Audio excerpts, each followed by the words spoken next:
From Africa's broadcast capital to the furthest corners of the globe, this is Rise and Shine, every weekday mornings on Channel Africa.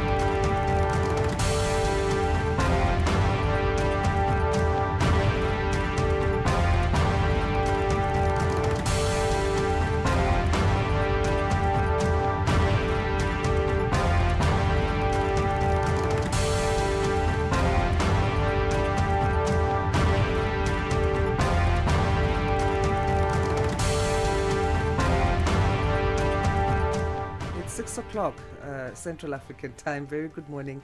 Welcome to Rise and Shine here on Channel Africa. From the African perspective, we bring you news and current affairs for the next 3 hours. Yes, we'll be out here at 9 o'clock. So quite a lot of stories to cover in and around our continent. My name is Asanda, Beda. We come to you live via www.channelafrica.co.za, on our live stream on YouTube at Channel Africa 1 and on the SABC Plus app for mobile phones. Good morning, Peter Ndoro. Good morning, Asanda Beda. Yes, it's a Thursday, Friday Eve. And it's just one of those days in life. Weather is a bit better in Johannesburg. I hope you're having a good day in prospect, wherever you may be across our continent, and of course in the diaspora all over the world. So what are we looking at?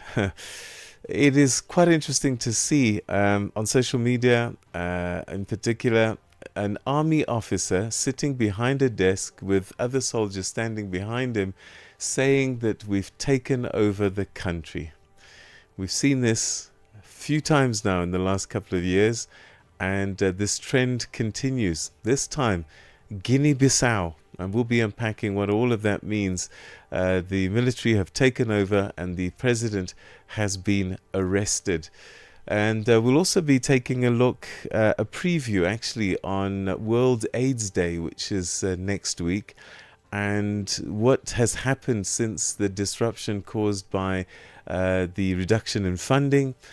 You'll remember Donald Trump and the US used to be a huge funder, and they cut back, and what have been the consequences? We'll be finding out on that, and also, of course, the geopolitical issues around the world. All of that and more still to come right here on the program.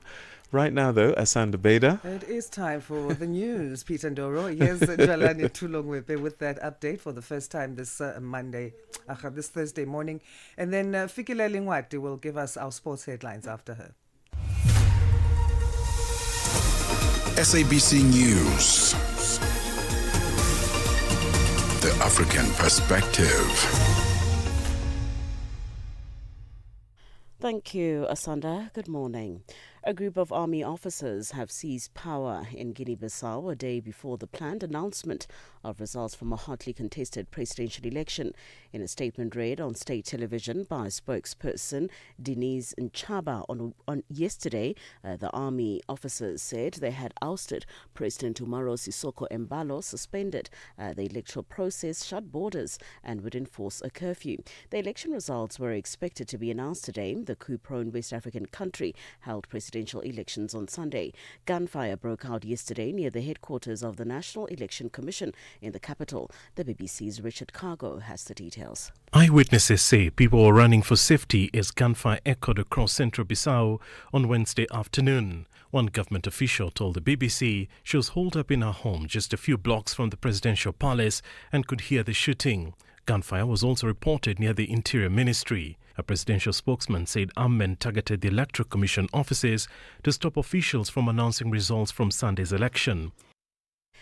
The South African presidency has hit back at the US President Donald Trump's intention to bar South Africa from attending the G20 Leaders Summit in America next year. It says this is regrettable in light of South Africa's continuing efforts to improve diplomatic relations with the US. On Monday, South Africa handed over the G20 presidency to the US. The US boycotted the G20 summit in Johannesburg at the weekend, accusing Pretoria of human rights abuses against Afrikaners.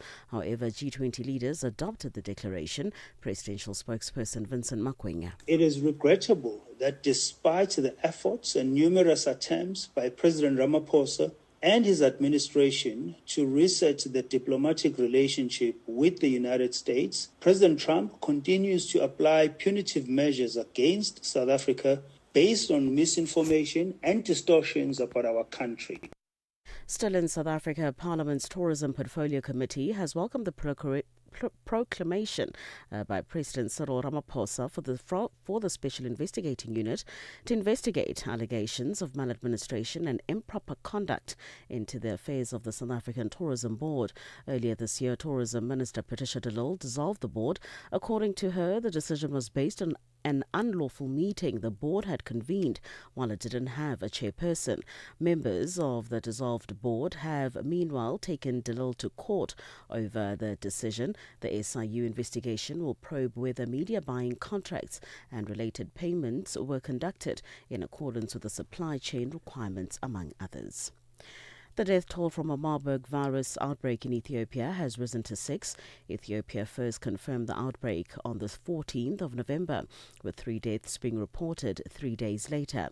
Out of the 11 people in whom the virus was detected, 6 have died and 5 are receiving medical treatment. The Health Ministry has said 349 people who were suspected of having contact with infected individuals were isolated, and 119 of them have been released after completing their surveillance. And finally, the number of people killed in floods in southern Thailand has risen to 33. The worst hit area was around Het Yai, which saw the heaviest rainfall in 300 years. Most of the city has been submerged, with a viral social media clip showing children walking along power lines to avoid the rising water below.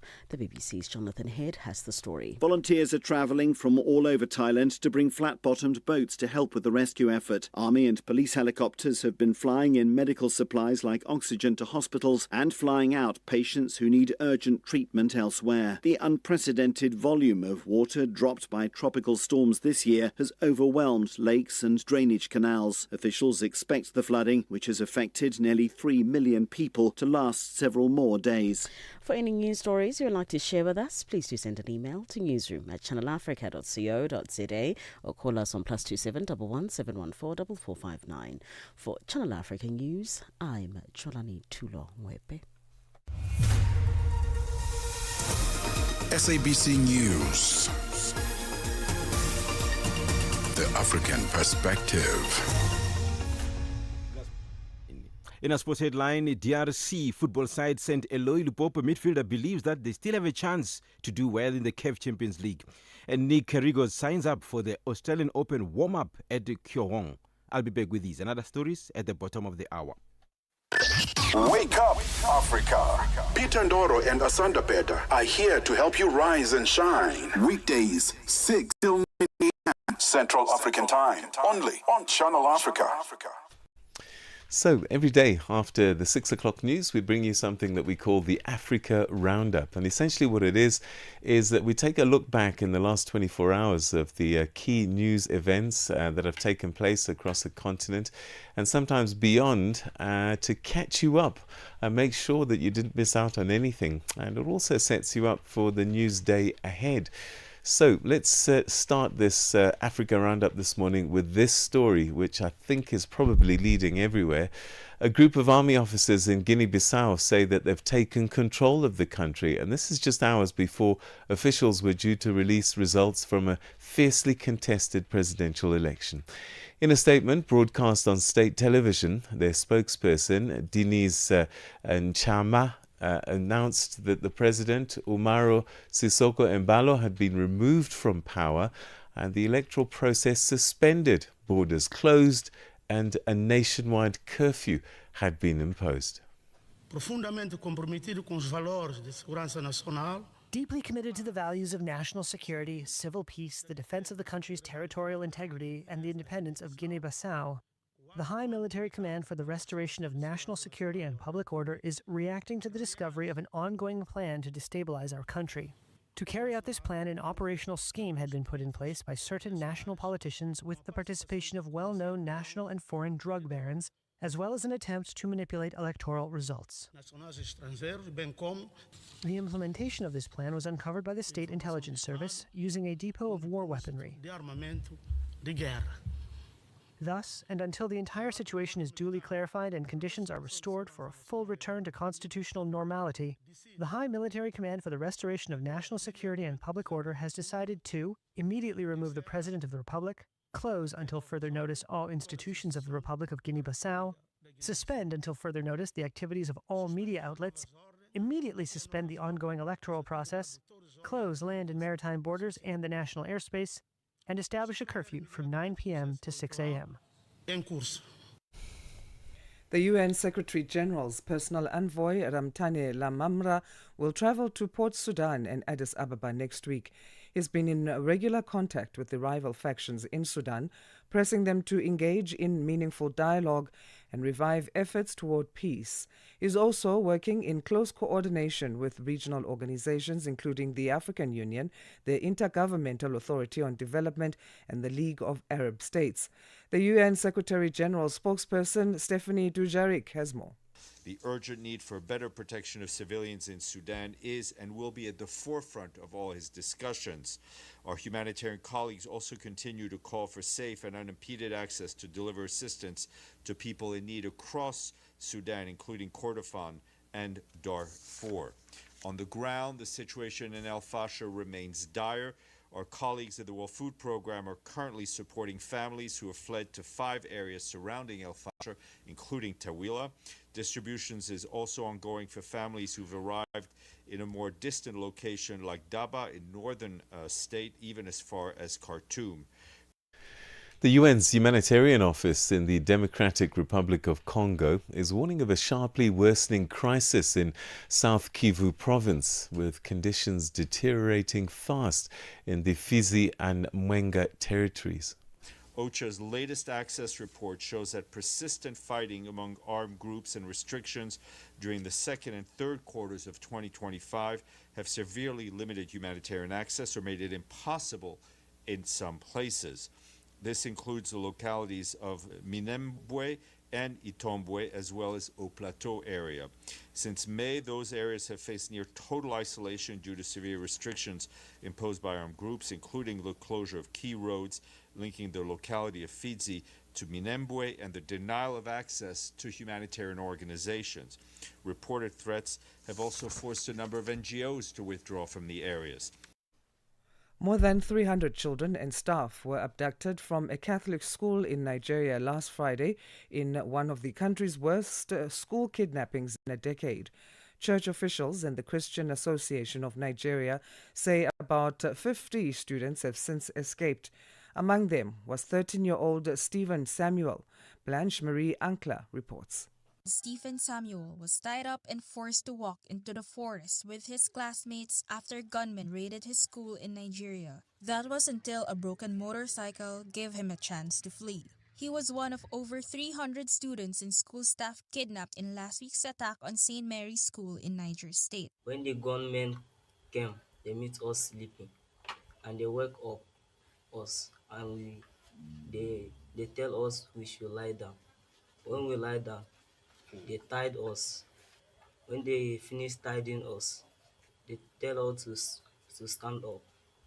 When we are about to come from the school, they open the office and they remove the picture of Mary and they shoot it with gun. Yeah, very sad to hear stories like that. 13-year-old recounting a traumatic experience, and his friends probably, he's thinking about his friends probably, and how lucky he was to have been able to escape. That's 13-year-old Stephen Samuel, one of the children who were able to escape from the 300 children that were abducted in Nigeria. And that's how we come to the end of today's edition of the Africa Roundup. We'll have more for you tomorrow morning after the 6 o'clock news. Stay with us. Ahoy, matey! Captain here to help, right, boys? Set sail with us on a digital voyage like no other. Channel Africa has a treasure trove of awesomeness. That is our website and social media pages. Tell me, why are you here? We want you to be part of our adventure. The winds are changing, Captain. And this time, imagine a world where curiosity knows no bounds, where entertainment meets enlightenment, and where every click leads to the African perspective. Visit us on our website, www.channelafrica.co.za, or follow us on Instagram or on X at Channel Africa One.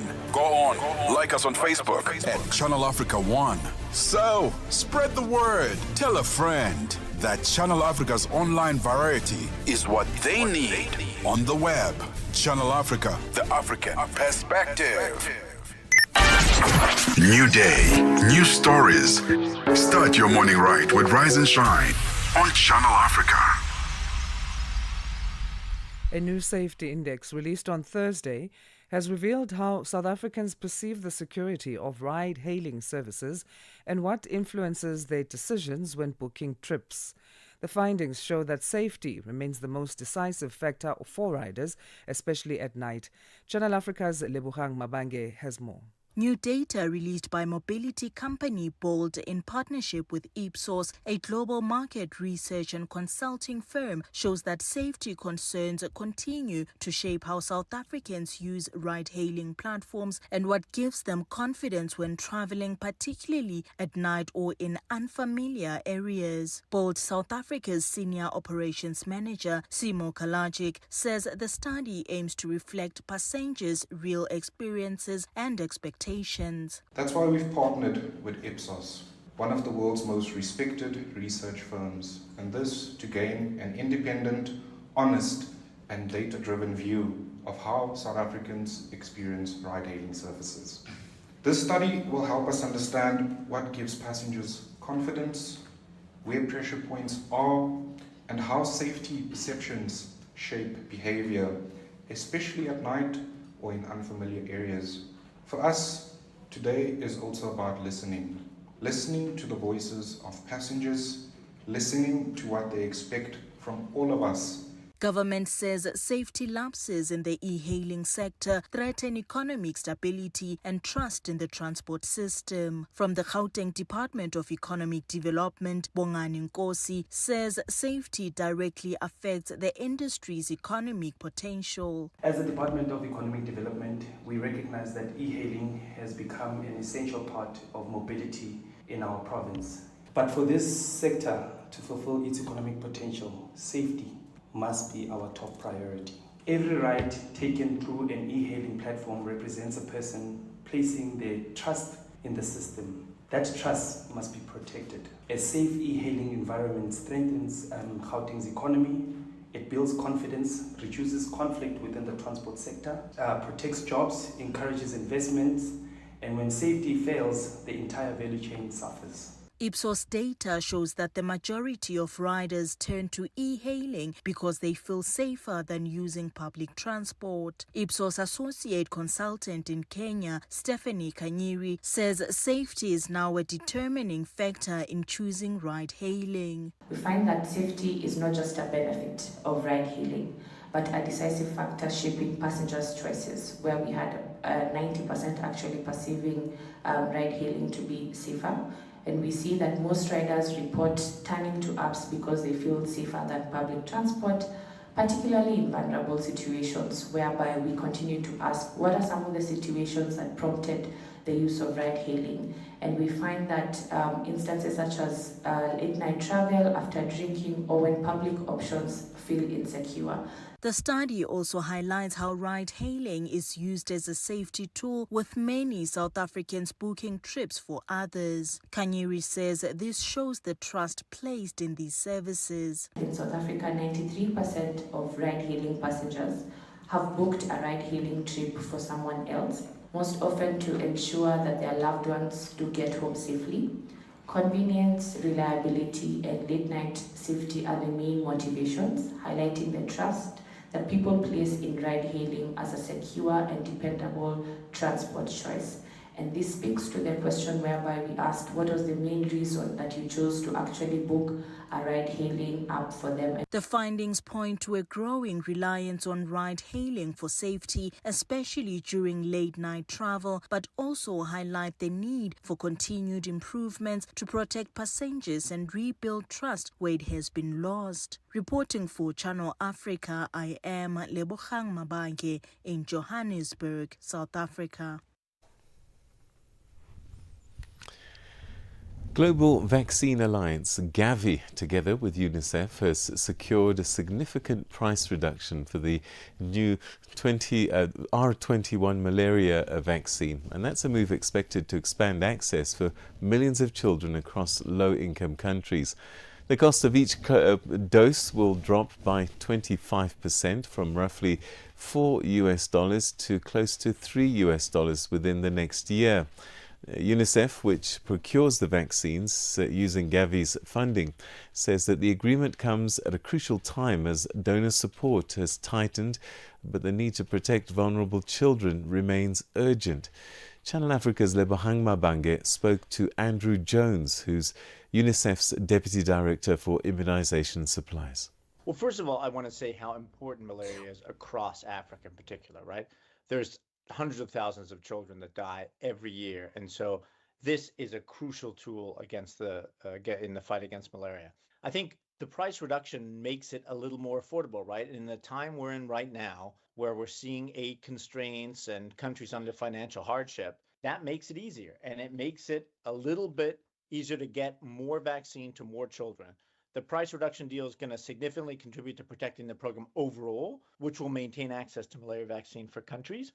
And what's important is countries can access the vaccine at a lower price before, actually historically low price, regardless of what specific co-funding arrangement they have, because this vaccine is provided through the Global Alliance for Vaccines and Immunization, Gavi, and as part of that, donors pay a portion and countries pay a portion. And so the fact that the vaccine becomes more affordable means that it's easier for countries to introduce it. So how will the projected $90 million in savings now be used to expand access and reach more children, especially in high-burden countries? Well, ultimately, it's going to be up to countries to make that decision, right? So countries are the one who are going to apply for support for the malaria vaccine. And in the way arrangements work now, countries will be given a budget for vaccines, and they'll have to make a decision on prioritizing across a whole host of infectious diseases in their country. But there's no doubt that having these additional funds is going to mean more money for other malaria interventions. It's going to mean more money for other vaccines. And right now, we need all the money we can get. So this is a crucial piece. I mean, it's worth saying at the price we're reduced to, $90 million is about 30 million additional doses of malaria vaccine, right? Which in itself is enough for the full vaccination of nearly 7 million children against malaria on a 4-dose schedule. So this is a significant step forward. So how confident are you that this price drop will help maintain or maybe accelerate progress towards the malaria elimination goals despite financial constraints? Well, something UNICEF has been doing is buying vaccines for the world's poorest children for decades now. And we're very proud of the role we're able to play of bringing private sector to the table and recognizing that we find this sort of solution space between manufacturers and their desire to have a sustainable business and be able to deliver vaccines, and then our desire as a development agency on behalf of the poorest countries in the world to get vaccines to children who need them most. So I think what's really important now is in an era where financial donors, financial support from donors is going down or certainly being reduced, the work we're doing is becoming even more crucial. I mean, we've always fought to find a way to make vaccines as affordable as possible, and now we're redoubling our effort to make sure this is true, not just for malaria vaccine, but for all the other vaccines that are essential in children's life, whether it's against diarrhea, pneumonia, and a host of other diseases. What additional partnerships are being explored to ensure long-term affordability and also supply of malaria vaccines worldwide? Well, I think this is a big step, as I mentioned, for malaria vaccines. And let's not forget, right, this is one of the tools for malaria. There's other things that can fight against malaria, whether it's bed nets, insecticide-treated bed nets, indoor spraying in some cases, and then, of course, there's treatment as well. So certainly there is a need to look across the set of strategies that go beyond vaccines. And that's certainly something UNICEF is doing. We're keen to see whether we can use, in addition to sort of donors supporting us, as well as innovative financial tools and other instruments to help reduce price and find malaria vaccines and other interventions more affordable. But it's not limited, as I mentioned just before, it's not limited to malaria, right? We're keen to see across the host of health interventions that UNICEF does, see how we can make things more sustainable and affordable for the world's poorest countries. And that's the voice of Andrew Jones, UNICEF's Deputy Director for Immunisation Supplies, speaking to Channel Africa's Lebohang Mabange. Dr. Charles Nyoikwonge, founder and executive director of Peace Builders Without Borders, says Russia's offer to support Nigeria's efforts against terrorism should be viewed with caution and strategic realism. Mass abductions for ransom, especially in northern Nigeria, have become distressingly routine, with armed groups targeting schools, villages, and highways. Human rights groups have said the frequency of these attacks reflects deep failures in protection, accountability, and justice. Tuto Ngobeni compiled this report. Nigeria has been experiencing persistent violence from armed groups, including Boko Haram, which has operated since 2002 from Borno State and remains active despite major losses inflicted by the Nigerian military in 2015. Renewed attacks on schools have prompted authorities to close educational institutions in several states, while President Bola Tinubu cancelled a planned trip to South Africa for the G20 summit earlier this month due to rising security concerns. Dr. Charles Nyoikwonge, founder and executive director of Peace Builders Without Borders, says the failure to deal with these mass attacks is not simply due to capacity, but due to a gap in intelligence and a synergy between federal forces. Nigeria's security challenge today is not simply about capacity. It's about fragmentation, overstretch, and crisis coordination. The current wave of attacks which we are seeing, whether from the bandits in the northwest, insurgents in the northeast, or communal militias in the middle belt, exposes a security architecture that is reactive rather than preventive. And the system remains heavily militarized, but under-intelligence-led, with weak early warning mechanisms and poor synergy between federal forces, state authorities, and local communities. Compounding this is a chronic underinvestment in human security, meaning poverty, unemployment, land disputes, and climate stress continue to fuel violence. So, what we are seeing is not merely a failure of force, but a failure of integrated security governance. Nyoikwonge says a variety of issues, including the political crisis, tribalism, the porous borders, and the arms proliferation in the Sahel, is central to these attacks. At the heart of Nigeria's insecurity is a convergence of structural and political crises. This includes the contestation over land and resources, weakened state presence in rural areas, elite manipulation of ethnic and religious identities, and a collapse of trust between communities and the state. We also cannot ignore the regional dimension. Porous borders, arms proliferation from the Sahel, and the spillover of instability from Mali and Niger are feeding a complex hybrid conflict system. In essence, the violence is both a symptom and a consequence of governance failure, where citizens increasingly seek protection from non-state actors because the state is either absent or perceived as predatory. On Russia extending its hand to assist Nigeria with these attacks, he says the offer should be viewed with caution and strategic realism, and says a Nigerian-led solution is the answer to this crisis. Interestingly, Russia's offer should be viewed with caution and strategic realism. External military assistance can offer short-term tactical relief, but it does not resolve the root causes of insecurity. We have seen in other African contexts that security partnerships with Russia, especially through private military contractors, often prioritize regime security over human security and can entrench authoritarian tendencies. Nigeria does not therefore need primarily any new foreign allies. It needs systemic security reform, investment in intelligence systems, professionalization of the police, community security integration, and above all, the political will to address the socio-economic drivers of violence. So, while Russia may appear as an alternative partner, it is not a silver bullet. The solution must remain fundamentally Nigerian-led and citizen-centered. So if I were to conclude, I would say, ultimately Nigeria's stability will not be restored through imported solutions, but through rebuilding the social contract between the state and its people. 2.5 years into Tinubu's term, rating agencies have praised his economic reforms, but almost daily attacks remain broadly unchecked despite his pledge to recruit more soldiers and police officers. For Channel Africa News, I am Tutongo Bene in Johannesburg. It's now 6:30. That means time for our news headlines. And over to you, Jolane Tulo Ngwepe. SABC News. Headlines. The African Perspective. Thank you, Asanda. Good morning. Making headlines, a group of army officers have seized power in Guinea-Bissau a day before the planned announcement of results from a hotly contested presidential election. The South African presidency has hit back at US President Donald Trump's intention to bar the country from attending the G20 Leaders Summit in America next year. It says this is rather regrettable in the light of South Africa's continuing efforts to improve diplomatic relations with the US.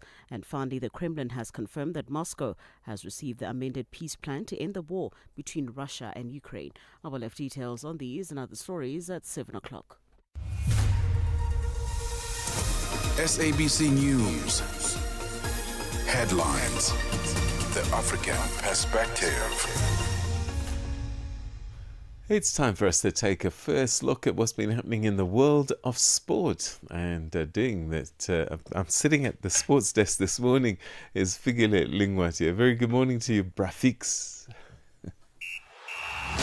Sports on Channel Africa. The African Perspective. Good morning, Peter. We begin with football news this hour. It's St. Eloi Lupopo midfielder Dramani Kambo believes his side still have ample opportunities to turn their CAF Champions League campaign around. And the DR Congo club opened their group stage with a 3-1 defeat to Mamelodi Sundowns at Loftus Versfeld last weekend. A result that leaves them playing catch-up in a pool that also features MC Alger and Al Hilal. Kamboa, speaking through an interpreter, said that he took valuable lessons from facing last season's finalists and remained confident of recovering in that match ahead. And they first have time against Pirates and Sundowns, and things didn't go their way. They will make sure that they learn a lot from this game and get 3 points in their next game at home. The top 4 seeded countries will not be able to meet each other until the semi-finals of next year's World Cup for the first time in the tournament's history. FIFA has announced that Spain's first seed and Argentina second will be paired and placed in groups in opposite halves of the draw. France third and England fourth will also be paired, which means England will not be able to come up against Spain or Argentina until the semi-finals and France until the final. This only applies if the 4 countries win their groups. When 2 teams are paired, they are placed in opposite halves of the knockout bracket and cannot meet each other until the final. FIFA wants to ensure the top-ranked countries do not meet earlier in the knockout rounds, thus potentially creating a blockbuster games later in the tournament. And in cricket news, South Africa's Proteas captain Themba Bavuma admitted that a 2-0 series victory was the furthest thing from his mind when they arrived in India. With history heavily stacked against his team, South Africa delivered a performance for ages when they defeated the hosts by a mammoth 408 runs in second and final test match in Guwahati to secure their first series win in India since the year 2000 and the heaviest defeat in test history for India. Before the first match in Kolkata last week, they had never even won a match on Indian soil in 15 years and were whitewashed 3-0 in both 2025 and 2019. And we will end with tennis news. The former Wimbledon finalist Nick Kyrgios has signaled his intention to play at next year's Australian Open by signing up for Kyong Classic warm-up exhibition event. The mercurial 30-year-old Australian has been ravaged by career-threatening injuries over the last couple of years and played only 5 singles matches in the 2025 season, the most recent at the Miami Open in March. Now, 666th in the world. With no protected ranking, Kyrgios will need wildcards to play at any of the ATP warm-up tournaments ahead of the Australian Open as well as the Grand Slam tournament itself. Kyrgios was already scheduled to play other exhibition matches before the end of this year, including the Battle of the Sexes clash with Arina Sabalenka in Dubai on the 28th of December. For any sports stories you'd like to share with us, please send an email to newsroom@channelafrica.co.za or call us on +2711 714 4459. This is Channel Africa Sport with me, Fikile Lungwati. Sports on Channel Africa. The African perspective. Africa in business on Channel Africa. The United States was very vocal at the beginning of South Africa's G20 presidency, and this is largely due to strained relations with South Africa at the time, that they were not really keen on participating. Where do they stand right now? The US is planning to take over the presidency of the G20 next year, and our understanding from them is that they intend to continue to do so, and therefore it is quite difficult then to be in a situation where you are not attending deputies' meetings or discussions during our presidency and then to take over the presidency next year. From a finance track perspective, there has been engagement. We've been working on a communique last week and this week here in Zimbabwe. What's important about that is that it's a consensus document. And so all the members in the room have to agree to the language that is used there. And our US colleagues have been part of those discussions and negotiations. Bringing the African markets into your home. Channel Africa, the African perspective. Bringing those African markets into your home is Tabiso Lehuku. He's on standby to give us the latest in our business update. Business news on Channel Africa, the African perspective. Thanks, Asanda, and good morning. The importation of refined petroleum products from Malta to Nigeria dropped by 60% in 2024 as the Dangote refinery ramped up output. According to data from the online database TradeMap, the import of Malta petroleum oils and oils from bituminous minerals dropped approximately $818 million in 2024, down from $2.1 billion in 2023. TradeMap says that this dramatic shift is as a result of the growing domestic refining capacity, particularly the Dangote refinery. Analysts, however, have warned that the country's reliance on a single major refinery introduces an operational risk. South Africa's Johannesburg Water says aging infrastructure and unattended leaks remain a major challenge across the city, despite improved technology to detect and manage water losses.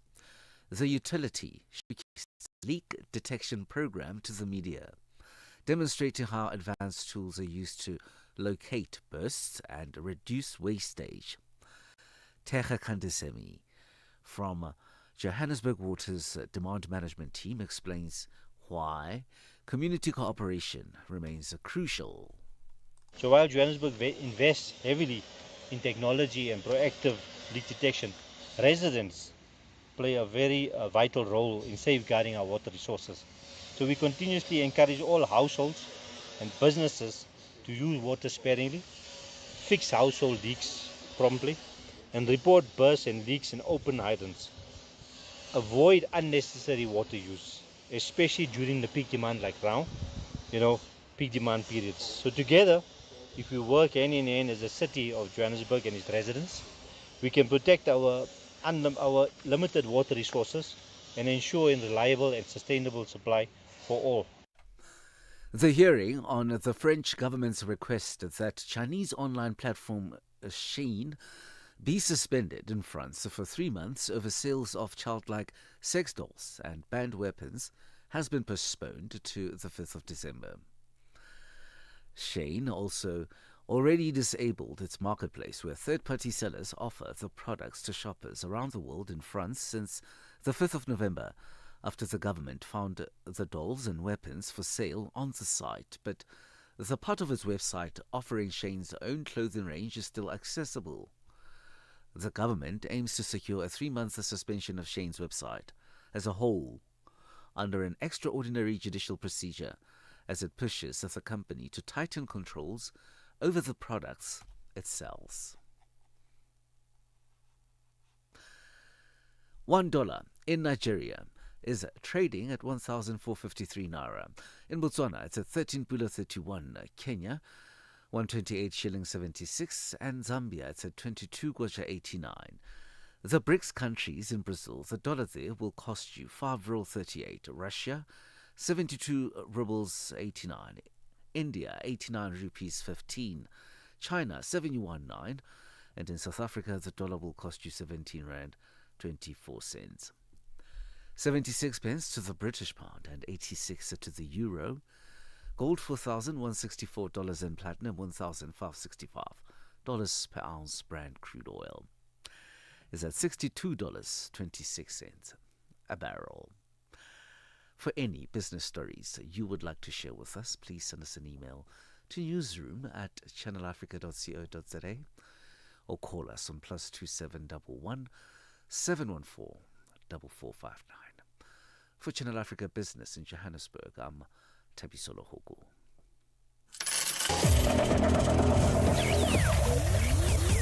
Business news on Channel Africa. The African perspective.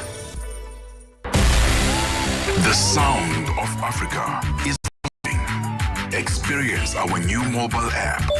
Free to download, free to connect. As Africa and Europe gathered in Luanda, Angola, for the 7th AU-EU summit, the focus was on redefining a 25-year partnership at a time of global tension, shifting alliances, and calls for more inclusive global governance. The summit followed directly after South Africa's successful hosting of the G20 Leaders Summit, where Africa's voice was central in shaping discussions on peace, development, climate, and reforming institutions.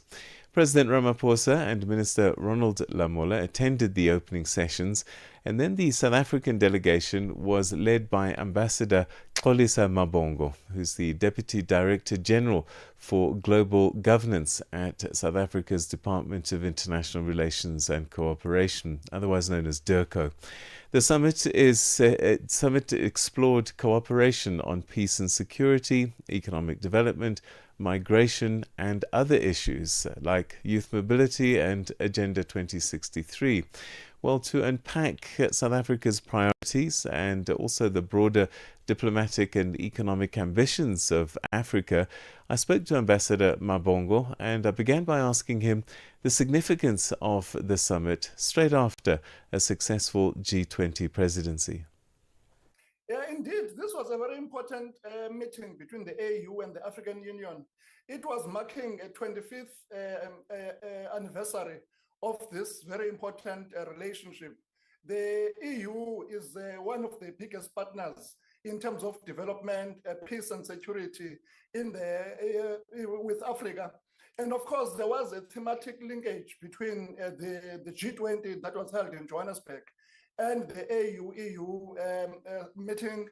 Some of the issues that were discussed at the G20 were also discussed here in Angola. For example, the whole question of debt, which was one of the priorities of South Africa's G20 presidency, was also discussed here in Luanda. And there was a commitment that, for example, when we talk about debt, we also need to address the issue of the cost of capital. As you know, Africa does not borrow more than other continents, but we pay a high premium. There's a high risk premium that is placed on Africa.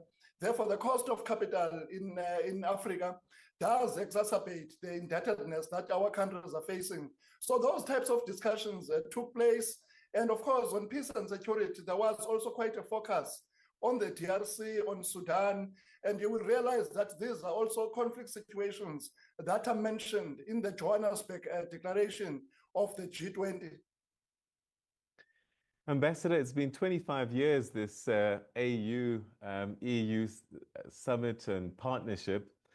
I'm wondering, over time, how has Africa's role evolved? I guess with the history, the colonial past, and also the size of the economies, Africa perhaps has been playing catch up for some time.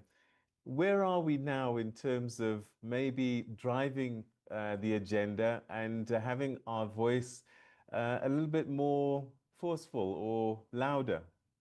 Yeah, well, there are some developments, some progress that is being made on the African side. I mean, the conversation over the past 25 years has evolved. For example, now, if you look at the outcome document of the AU-EU summit, the new narrative about mining, about critical minerals, where Africa is saying that we need to build the value at source, we need to beneficiate, we need local industrialization.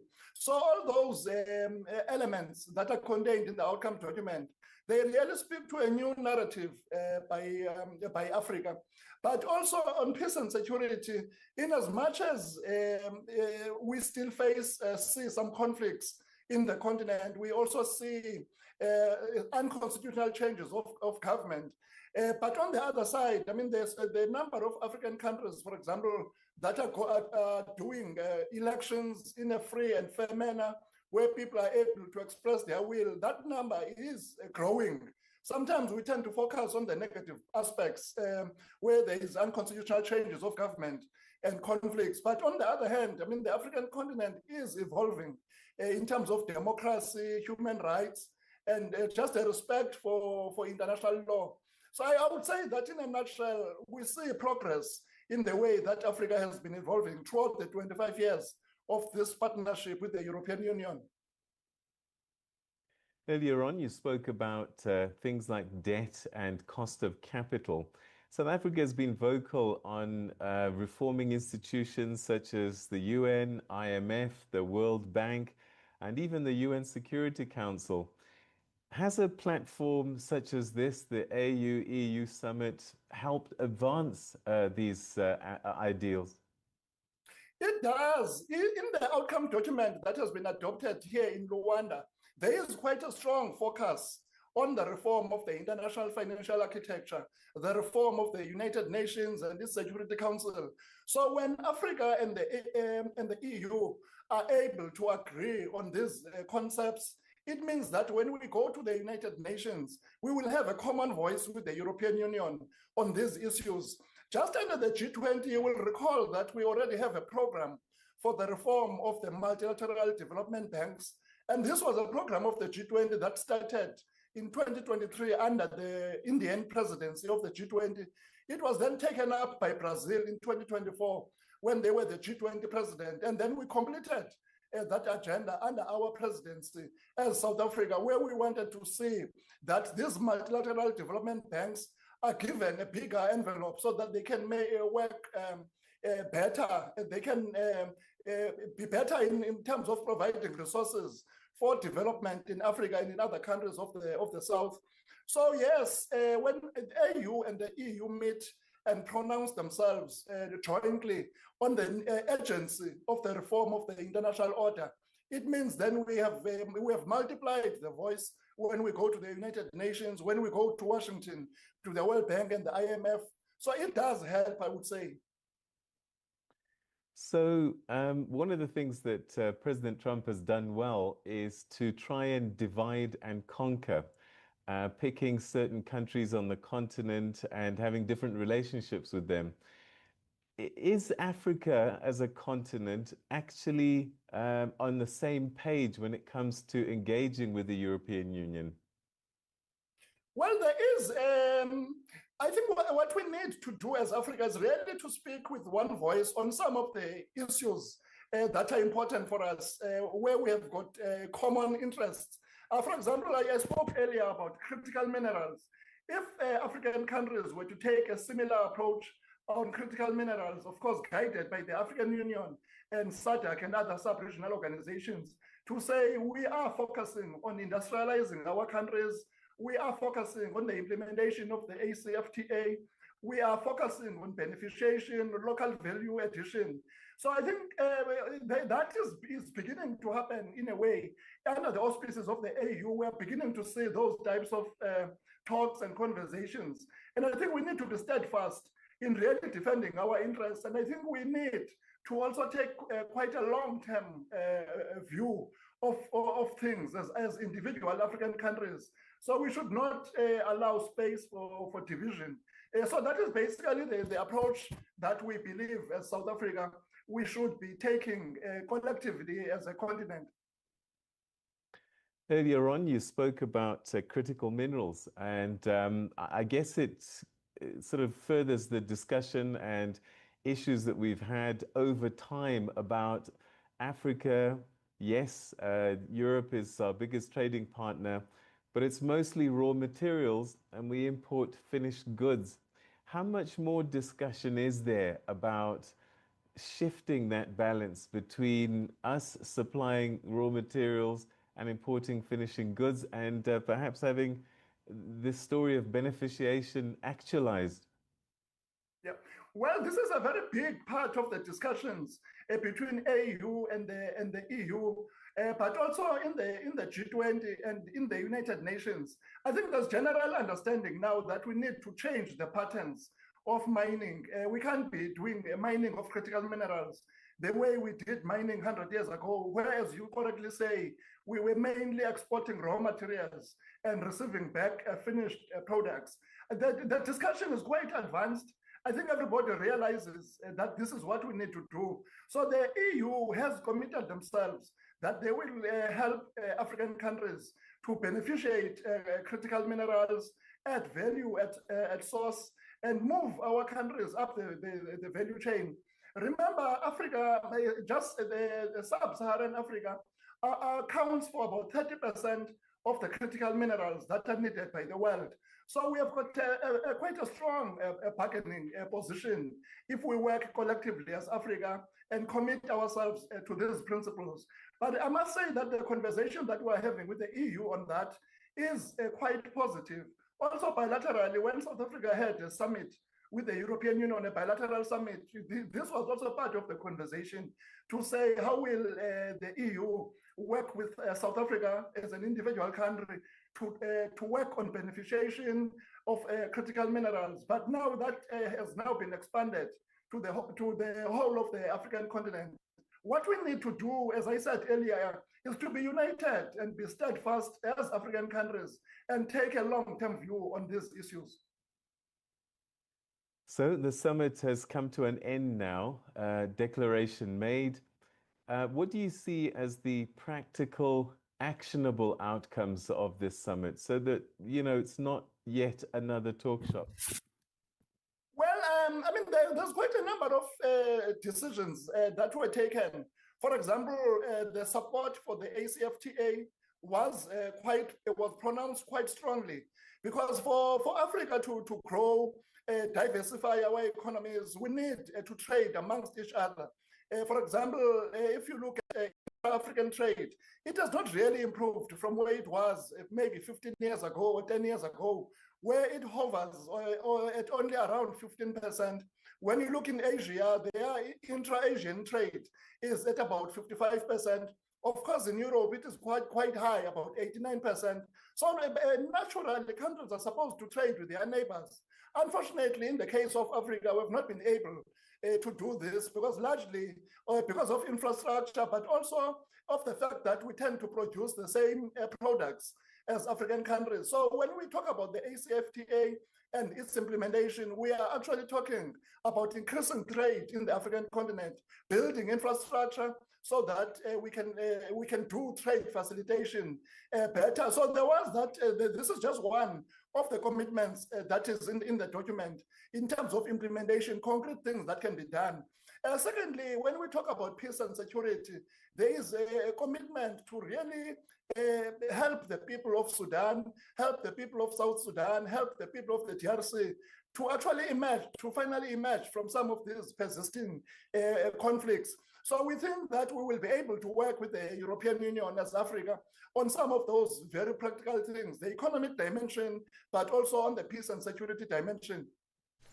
That was South Africa's Deputy Director General for Governance in the Department of International Relations and Cooperation, otherwise known as DIRCO here in South Africa, speaking to me about the AU-EU summit, which took place in Angola last week. And you have more on that. I mean, it was this week. Stay with that topic. And the chairperson of the African Union Commission, Mahmoud Ali Yusuf, delivered a firm message to the European Union, declaring that Africa is not for sale. Yusuf told delegates at the recently concluded AU-EU Luanda summit that the continent is moving beyond its traditional role as a raw material supplier and is positioning itself as a full player in global value chains. He urged Europe to support African-led mineral transformation, lift tariff and non-tariff barriers, and pursue trade partnerships built on balance and mutual respect. Here's Channel Africa's reporter Michael Mbewe with more. The African Union and the European Union share one of the world's most expansive intercontinental partnerships, a complex relationship shaped by history, development cooperation, trade, and evolving geopolitical interests. As Africa pushes for greater equality in global decision-making and more balanced economic ties, the AU-EU relationship is entering a new phase, marked by calls for fairer trade, stronger investment, and a shift from donor-recipient dynamics to genuine strategic partnership. In a powerful speech, AU Commission Chairperson Mahmoud Ali Yusuf did not hold back. Our continent is making progress to be a key player in the different stages of the global value chain. Our role as raw material supplier only will come to an end soon. Therefore, we are calling for a more balanced trade partnerships. I'm pleading for European investments in the transformation process of our minerals on the continent. I'm calling for the lifting of any tariff or non-tariff barrier hampering the access of African products to the European market.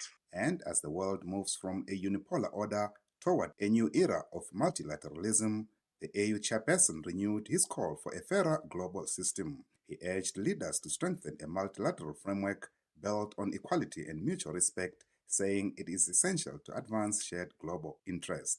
I'm finally calling for a stronger and more viable multilateralism based on equality, respect for all nations, and advancing the common vital global interest. Your Excellencies, ladies and gentlemen, may this Luanda summit enables us to achieve our shared vision for peace, progress, and prosperity for our peoples across the two continents. Responding to the AU's calls for fairer partnerships, European Union Commission President Ursula von der Leyen pushed back, insisting Europe's investment model stands apart from others. Other investors might follow a different playbook by building factories, whether in Africa or in Europe, but staff them with foreign workers. They drill, they mine, and they take the profits away. They often leave a legacy of unsustainable debts. This is not Europe's model. When we invest in the local processing of raw materials in Namibia or Zambia, when we build pharmaceutical industries from Senegal to Rwanda, when we bring data cables to the Maghreb and East Africa, these investments are truly in our mutual interest. They enable to move higher up the global value chain. Von der Leyen added that Europe's Global Gateway initiative is rapidly advancing with over $138 billion already mobilized towards its $173 billion Africa target for 2027. She stressed that even other global investment pullback, Europe's commitment is to the continent. When we launched Global Gateway, we aim to invest 150 billion in Africa by 2027. So far, we have already mobilized more than 120 billion euro. So we are well on track to meet our target. And at a time when major investors are rethinking their global engagement, Europe is very clear. Our commitment to Africa is here to stay. She also touched on climate change, warning that Africa received only 2% of the $2 trillion invested in global clean energy last year, despite its vast solar potential, saying this imbalance is unacceptable while calling for urgent investment. This leads me to my third and final point, about one sector where it is particularly urgent to scale up investment. The global clean transition is now in full swing. Last year, over 90% of new energy capacity installed worldwide was renewable. Solar and wind have replaced coal as the leading source of electricity worldwide. But out of $2 trillion invested in clean energy globally in 2024, only 2% came to Africa, the continent with 60% of the world's best solar potential. This cannot be. She noted that 600 million Africans still lack electricity, announcing over $17 billion in new pledges to scale up renewables and a further $460 million from Team Europe to clean cooking projects across the continent. It leaves 600 million people without electricity and 4 in 5 families without clean cooking options. Every person should have access to clean energy. Every continent should enjoy cheap energy. And this is why, together with President Ramaphosa, we launched a campaign. We called it Scaling Up Renewables in Africa. And at the G20 summit earlier this week, we reached 15.5 billion euros in global pledges. This is great news, and I want to thank the many leaders in this room that contributed. With the contributions made by governments and the private sector, we will bring electricity to millions of people across the continent. And this is also why we have pledged at the International Energy Agency's Clean Cooking Summit to deliver as Team Europe more than 400 million towards clean cooking projects in Africa. Michael Mbewe, Channel Africa News, Johannesburg. Wherever the hour finds you, across the world, he's your morning African lens on the world's leading story. This is Rise and Shine on Channel Africa, the African perspective. It's 7 o'clock, well, just after, which means it's the second hour of the program, Rise and Shine. On Channel Africa, where we bring you the African perspective. Streaming on the internet, www.channelafrica.co.za is where you can find us. And this is coming out of our studios in Johannesburg, South Africa. A very good morning to you. I'm Peter Ndoro. My name is Asanda, Beda. In this hour, we look at Guinea-Bissau, where a group of military officers has announced it had seized power. There's a coup happening there. We get analysis on that. And Ghana's economy continues to show signs of strengthening as the Bank of Ghana cuts its policy rate by 350 basis points. Those stories and more.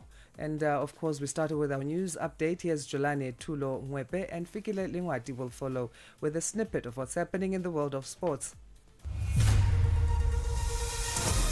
SABC News, the African perspective. Thank you, Asanda. Good morning. South Africa's presidency has described as regrettable U.S. President Donald Trump's intention to bar the country from attending the G20 Leaders Summit in America next year. On Monday, South Africa handed over the G20 presidency to the U.S. in a low-key event. The U.S.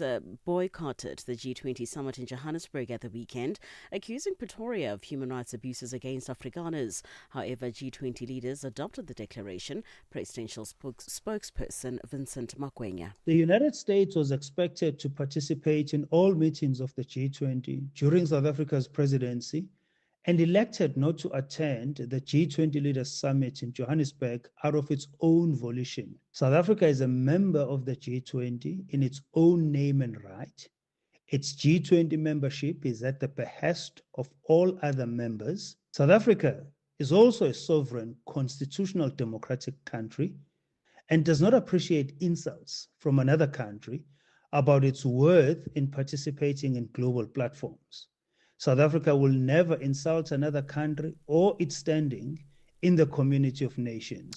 The military has seized power in Guinea-Bissau a day before the planned announcement of results from a hotly contested presidential election. In a statement read on state television by spokesperson Denise Nchama yesterday, the army officers said they had ousted President Umaro Sissoco Embalo, suspended the electoral process, shut down borders, and would enforce a curfew. The BBC's Richard Cargo has the story. Eyewitnesses say people were running for safety as gunfire echoed across Central Bissau on Wednesday afternoon. One government official told the BBC she was holed up in her home just a few blocks from the presidential palace and could hear the shooting. Gunfire was also reported near the Interior Ministry. A presidential spokesman said armed men targeted the Electoral Commission offices to stop officials from announcing results from Sunday's election.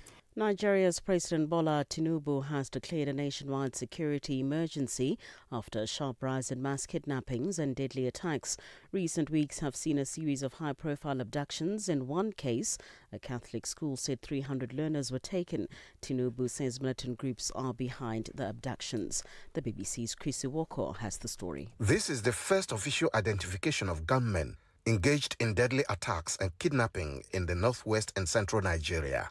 The spokesman to Nigeria's President Sunday Dare told the BBC that the long stretches of Nigeria's forests bordering Benin, Niger and Cameroon are being exploited to hide and infiltrate some rural communities to perpetrate violence.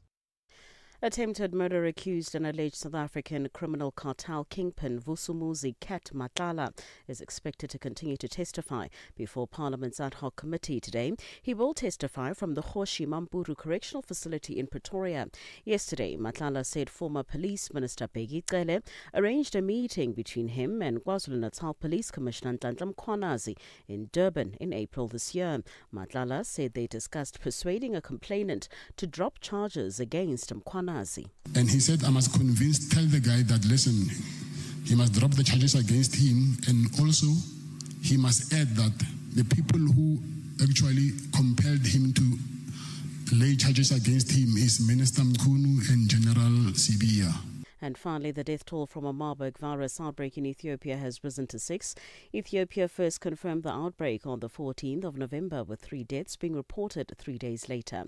Out of the 11 people in whom the virus was detected, 6 have died and 5 are receiving medical treatment. The Health Ministry has said 349 people were suspected of having contact with infected individuals were isolated, and 119 of them have been released after completing their surveillance. For any news stories you would like to share with us, please do send an email to newsroom@channelafrica.co.za or call us on +27 11714 4459. For Channel Africa News, I'm Jolani Tulo Ngwepe. SABC News. The African Perspective. In a sports headline, Simon Hammer routs India in their own backyard to lead the Test series. And Formula One legend Adrian Newey is to become Aston Martin team principal in 2026. I'll be back with these and other stories at the bottom of the hour.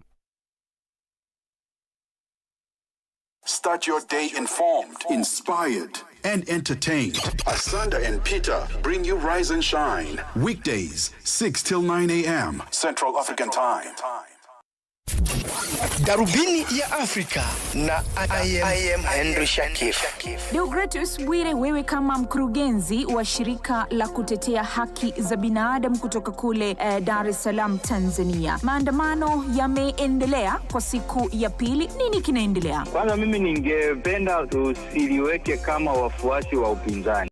Sababu ukweli mimi nilipata kidogo kushuhudia watu waliokuwa wanapita barabarani hawakuwa kwa namna yoyote ile wamebeba bendera ya chama chochote cha upinzani. Umezungumzia swala zima, vitu ambavyo havijakaa sawa vinapaswa kurekebishwa. Vitu hivyo ni nini? Hiyo vitu ambavyo havijakaa sawa tayari nimeshavisema huko. Najua kumekuwepo na mtiririko wa matukio mengi sana, watu ambao wanakuwa wanapinga masuala kadha wa kadha ambayo yanaonekana kufanywa na vyombo vya dola kwenye mitandao au hata pia nje, wamekuwa wakichukuliwa hatua. Darubini ya Afrika kila Jumatatu hadi Ijumaa kuanzia saa 11 kamili hadi saa 12 kamili jioni majira ya Afrika ya Kati. Get Channel Africa on DSTV Audio Bouquet. Channel 802. The military in Guinea-Bissau has detained President Umaro Sikoso Embalio following a coup in the West African nation. This comes on the eve of the release of the results of the weekend's hotly contested presidential election. The military has also suspended the electoral process and closed all borders indefinitely. To get an update, we start by speaking to Mutoki Mumo, who is a journalist and Committee to Protect Journalists CPJ's Sub-Saharan Africa representative. Mutoki, good morning to you. Thanks for making time. Good morning. Thank you for having me. Our pleasure. What information are you getting from Guinea-Bissau with this coup via this group of military officers? They're calling themselves the High Military Command for Restoration of Order. Okay. So we at the Committee to Protect Journalists have been monitoring the situation in Guinea-Bissau since the elections at the weekend, following mainly the situation for journalists, for press freedom, because as you know, in Africa, elections can be difficult times for our community. And what we started hearing yesterday, information we started getting yesterday afternoon in the evening was that we started hearing from journalists who were concerned for their safety, journalists who were saying they were hiding or laying low. And then we saw that there was this announcement from these military officers who said that they'd taken over state power, and that included control of the media, announcing a complete shutdown of the press. And what we learned by yesterday evening, or what we were able to confirm by yesterday evening, was that at least two major radio stations had shut down or were not operating as a result of this. And we were hearing that several more might not be operating, but this is something that we continue to research to try and confirm. So generally, I would say an environment of fear, uncertainty, and already of censorship of the media amidst this coup. Over and above that censorship, things like the internet being shut down, but also the curfew that was implemented there overnight in this West African nation. Are ordinary citizens and journalists safe? I know you say journalists feel like they need to lay low because they do have concerns. I have to admit that I don't have information on the general well-being of civilians. So far, the updates that we had as of yesterday night did not indicate any specific journalists targeted for assault or arrest.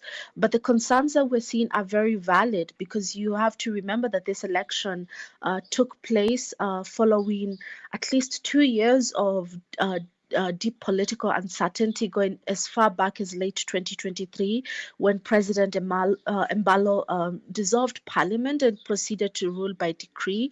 And subsequent to this, throughout 2024, we were hearing and documenting incidents of violations against the press, including military raids of broadcasters, including journalists being assaulted, including the president himself intimidating, threatening the media. And as recently as August, just a couple of months ago, we documented the expulsion, the closure of 2 foreign outlets from Portugal.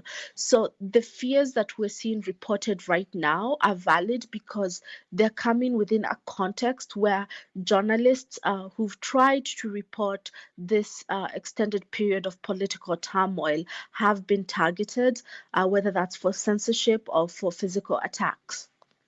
Toki, thank you so much for your time. We'll leave it there for now. We appreciate this update. And of course, as a developing story, we'll continue to check in with what's happening there.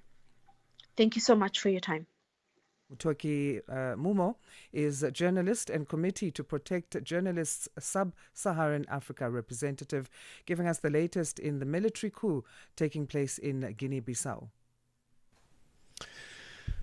So we continue to unpack this story. We're going to take a quick break, but we're going to carry on trying to unpack what's been happening in Guinea-Bissau. Stay with us for that. Africa, It's time to plug into the heartbeat of the continent. Tune in to Channel Africa, your go-to radio station that broadcasts in 5 different languages. L'Afrique du Sud célèbre la journée nationale du Kabla hujaitwa kwa jina la Double K, or more of our forests have been destroyed. Tamo kutuli bwanji ndi Partido Africano da Independência da Guiné. See, Channel Africa represents every corner of this amazing land. From Lagos to Cape Town, Nairobi to Dakar, we've got you covered with the freshest news, music, and cultures. So, turn up the volume, feel the rhythm.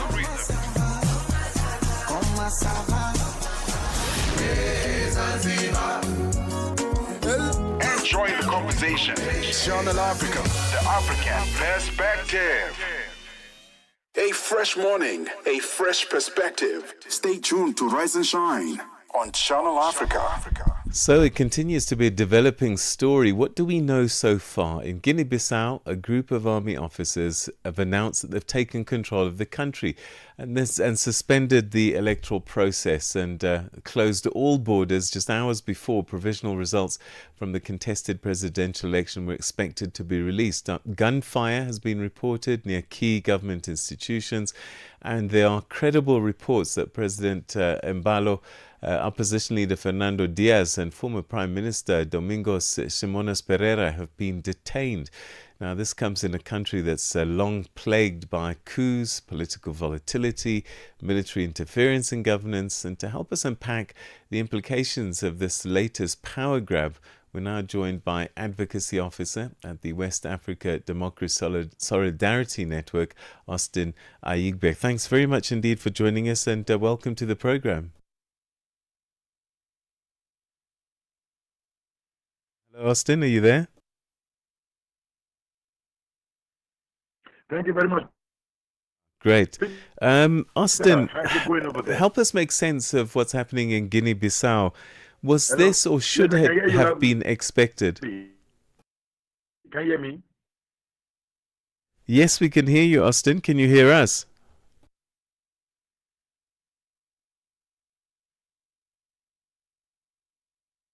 Peter, if you can hear me, I can hear you. Okay, so my question is, help ahead? us to make sense of what's happening here. Should we have been able to see this coming, or is this coup totally unexpected?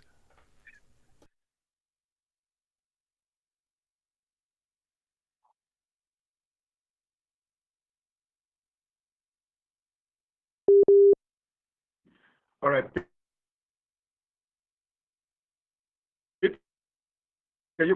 Can I go ahead? All right. We seem to be having a problem with Austin's line. We're going to try and get him back. Austin, if you can hear us, we're going to cut you, and then we're going to try and get you back on the line. So, interesting development in Guinea-Bissau. And as I was saying, it's a country that's long been plagued with these issues. And perhaps, maybe predictably, given what we've seen in Mali, in Niger and Burkina Faso in recent times, perhaps this might have been something that we should have seen developing and coming, but we'll get to the bottom of that shortly. Je, una jambo lolote akilini mwako? Je, una shauku kuhusu masuala muhimu? Na je, una maoni ambayo unataka yasikike?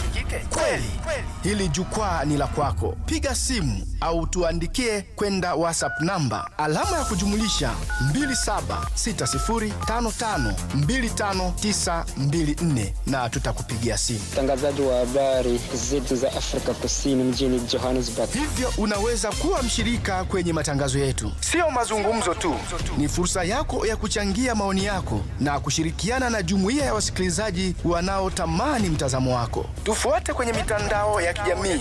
Tembelea tovuti yetu www.channelafrica.co.za na uwe tayari kushiriki na kuchangia maoni yako kwenye Channel Africa. Channel Africa, mtazamo wa Kiafrika.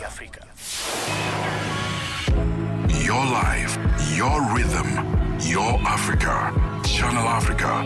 Find it for free on Google Play and the Apple App Store.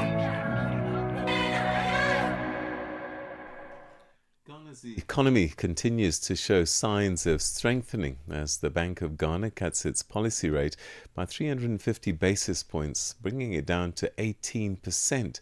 The move marks one of the largest single reductions in recent years, made possible by a rapidly falling inflation rate, improved reserves, and stabilizing currency. Dimakatso Leshuro has the details. Inflation has dropped from 23.5% in January to 8%, its lowest level since July 2021. The bank attributes this to tight monetary policy, fiscal consolidation, and better food supply. But with inflation now within the target band, the focus has shifted to lowering lending rates to grow private sector activity.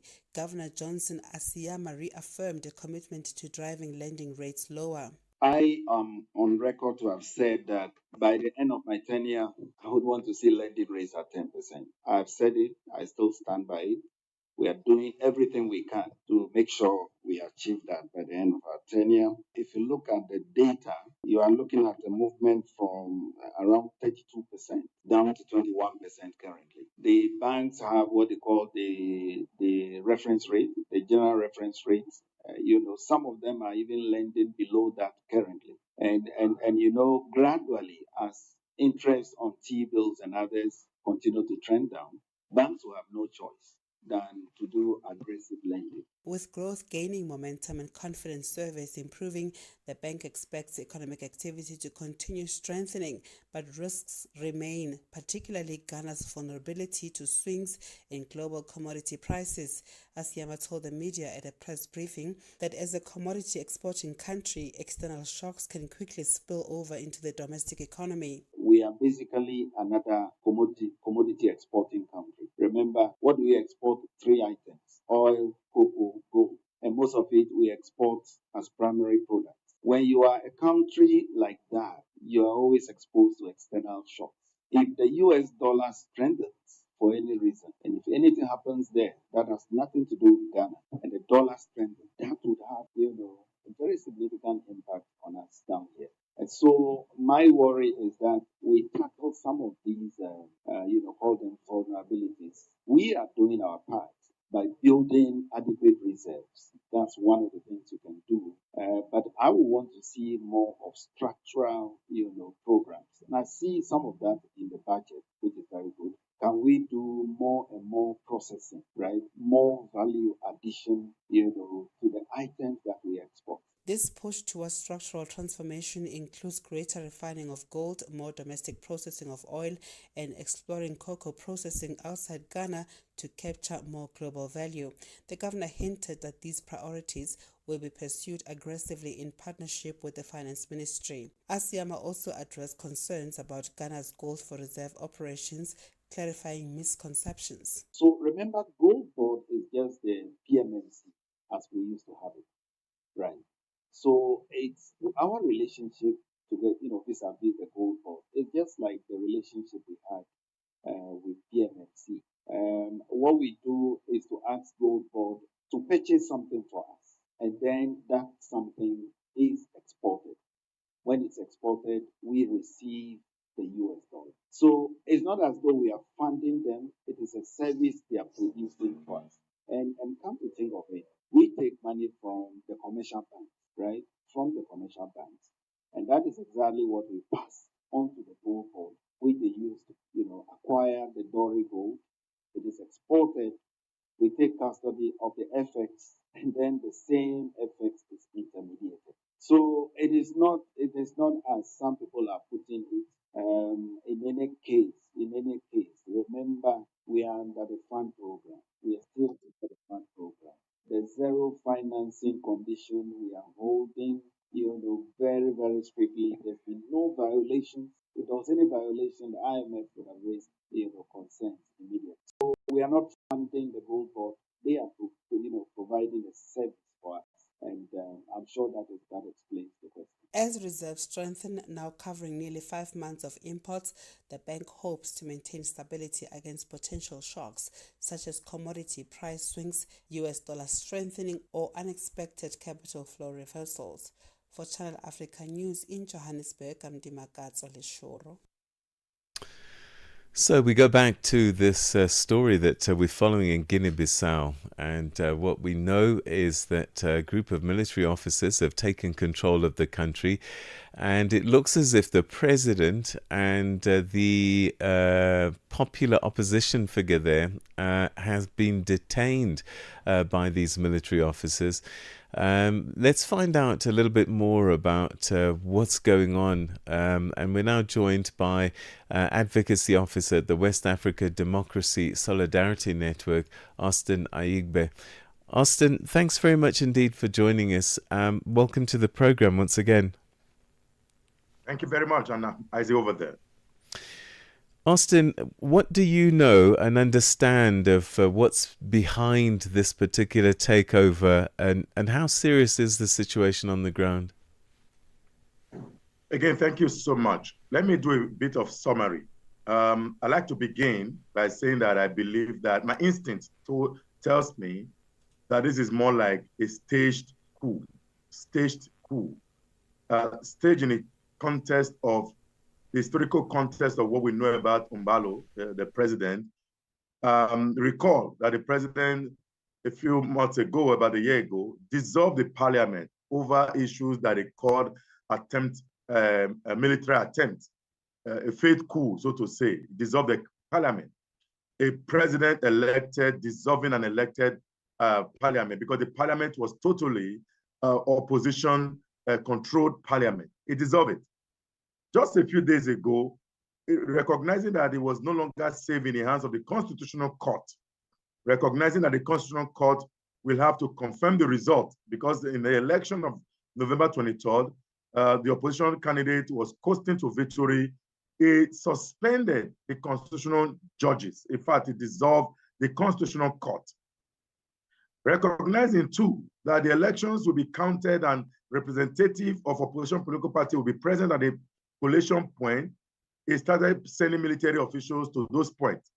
2 days ago, yesterday exactly, I had spoken to another media and I told them, 2 days ago, because it's already another day, I spoke to another media that ECOWAS and AU should immediately come up with a statement calling for attention in Guinea-Bissau. ECOWAS did not. The next day, there was an announcement of coup. Where have you ever seen a coup where the president that is disposed will be speaking to international media? Unless it's going to be from his own, maybe YouTube, like we saw in Gabon. But this time, Umbalo was the one responding, I have been disposed, I have been deposed, I've been deposed. Meanwhile, the two other candidates, the major opposition candidate and his supporter, have not been heard, nothing has been heard from them. They've also been arrested. Who will arrest Umbalo and Umbalo be speaking to international media? That's why I think that in an attempt to suspend the electoral process and make it look as if there's a military coup, Umbalo has used his military to usurp the power of the people. And don't forget, he calls himself the general of the people. So he maintains that general because he's also a former general, a former military officer. So I think this is clearly a staged coup in Guinea-Bissau.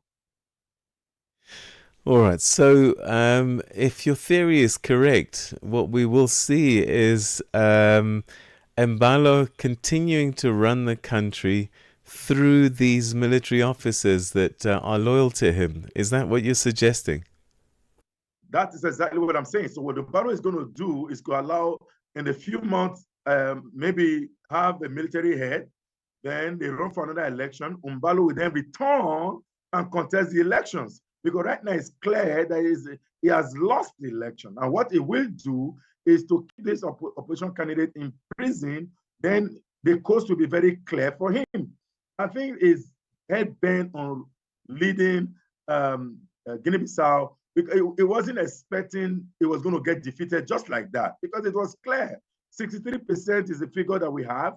Opposition party already leading 63% of the total number, but that's a first round victory. I mean, it's unexpected. It's just like what happened in Côte d'Ivoire recently, even though the opposition in that country could not organize the way opposition in Guinea-Bissau have organized themselves. Very remarkable. The main opposition, the former prime minister, suspended by the Supreme Court, but it didn't deter him. He went ahead to support a candidate Fernando, Farinado, or something like that. I cannot really speak those Portuguese name. I mean, thank you. So that the main candidate right now is unable to contest. I mean, it's being supported by opposition party, give him the weight, and his own campaign slogan is simple: unity of the country, freedom for the people. Whereas Obalo is still contesting based on infrastructural development. It means that the people want freedom. Freedom is lacking. Democracy is backsliding heavily in Guinea-Bissau and, of course, in West Africa.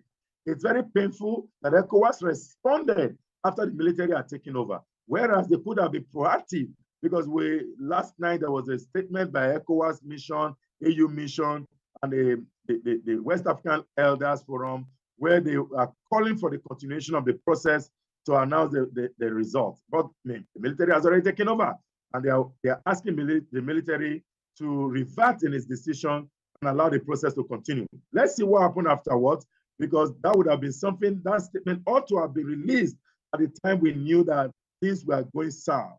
Immediately, the Constitutional Court judges were suspended. That statement ought to have been released immediately. So how do the regional powers respond to this? Because we've got Mali, we've got Niger, we've got Burkina Faso, where we saw military officers sitting on television announcing that they've taken over. And it looks as if it's a condition that is spreading across the continent, even though you may say the circumstances in this one are different. But it is a cause for concern, I'm suspecting. In fact, you didn't add Guinea-Conakry to the number. There are 4 of them right now. So with Bissau, that adds the number to 5 of the West African countries. It's really pathetic. And I raised the question 2 days ago that ECOWAS will allow another coup in Bissau, adding the number to 5. And we are there already. We are here, and that the coup has already happened. Unless it doesn't now succeed, or ECOWAS, we have to deploy its standby forces to move in swiftly and clear the military and restore constitutional order. If that doesn't happen, the number will be 5. And the possibility will also be that Guinea-Bissau may go sign up deal with the Sahel state, even though they don't share direct border. They may eventually sign up deal with the Sahel state and align with them. The number becomes 4 on the Sahel side. And I think that this is wake-up call. Again, when we continue to say wake-up call, it's the wake-up call when Mali happened. It's the wake-up call when Burkina Faso happened. It's the wake-up call when Mali happened. We cannot continue to tell ECOWAS is wake-up call. ECOWAS need to swim quickly with its early warning. It was clear. What happened in Guinea-Bissau was clear. I mean, even the blind could see, the deaf could hear that we were heading towards a military coup in Guinea-Bissau. How can you suspend the parliamentary? We're going to have to leave it there, but always grateful for your analysis of these situations. Thank you so much indeed for joining us. Thank you, Peter. Have a wonderful day. Thank you so much. That's Austin Aigbe making sense of the story that's playing out in Guinea-Bissau. He's advocacy officer at the West Africa Democracy Solidarity Network, saying that this is a staged coup. It's time for your news headlines. Here's Jwalani Tulung Ngwepe. SABC News headlines. The African perspective. Thank you, Peter. Good morning. Making headlines. West Africa's ECOWAS and African Union observers have expressed concern over the military takeover in Guinea-Bissau and the arrests of election officials. South Africa's presidency has described as regrettable U.S. President Donald Trump's intention to bar the country from attending the G20 Leaders Summit in America next year. And finally, the Kremlin has confirmed that Moscow has received the amended peace plan to end the war between Russia and Ukraine. I will have details on these and other stories at 8 o'clock. SABC News headlines. The African perspective. Let's get our latest from the world of sports, and here's Fikile Lengwati. Sports on Channel Africa. The African perspective. Let's start off with cricket news. Good news for South Africa. Proteas players Marco Jansen, who was named player of the match, and Simon Hammer, player of the series. A valuable acknowledgement, says after an average tour in 2015, he is delighted. Hammer claimed 6 for 37 from 23 overs, giving him a remarkable tally of 17 in the first 2 tests, following his match haul of 8 for 51 in the stunning 30-run victory in the first test at Eden Gardens last week. This is India's biggest ever test defeat in terms of runs. Here is player of the series, Simon Hammer. It's been a long road. 10 years later, back here, completely different feeling. So I'm going to leave with a lot more fonder memories than I did the last time. But I think as a whole, as a team, for us to leave here 2-0, that was always the goal. And for us to get over the line against a very good Indian team, I think was a hell of an effort. But no one was more proud of his charges than Captain Themba Bavuma. Bavuma says a shift in mindset and proper preparation are some of the things that helped raise the team's performance. From a unit point of view, which I think is probably the biggest thing, is guys wanting to contribute. You know, there's a strong sense in each other that anyone on their day can do it for the team. Even the guys who come off from the bench, Mutasami, guys, they come in and they're ready to make match-winning plays. So, look, I think as a team we're in a good space. I think that the way we've performed here is obviously going to grow our confidence even more.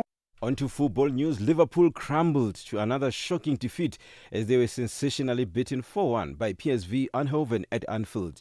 A trio of second-half goals, 2 of them scored by Kohab Durocic, left Arne Slot's out-of-form side stunned as they capitulated to yet another 3-goal defeat. Now, they are in the midst of the worst run in 71 years. 9 defeats in 12 matches for the first time since the 1953-54 season. 3 consecutive losses in all competitions by a margin of 3 goals for the first time since December 1953, and 7 goals conceded in the space of 5 days at their normally fortress like Merseyside home. More on the news is for any sports stories you'd like to share with us. Please send an email to newsroom@channelafrica.co.za or call us on +2711 714 4459. This is Channel Africa Sport with me, Fikile Lengwati. Sports on Channel Africa. The African perspective. Let the good times roll. From the 10th of October, make a note. Channel Africa is stepping into a brand new era with the launch of our upgraded website and app.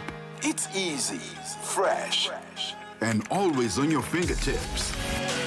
Wherever you are in the world, Africa's voice is just a click away. The future of Channel Africa goes live from the 10th of October. Don't miss the moments. Hi there. Do you want to elevate your business and give it a voice in South Africa and Africa as a whole?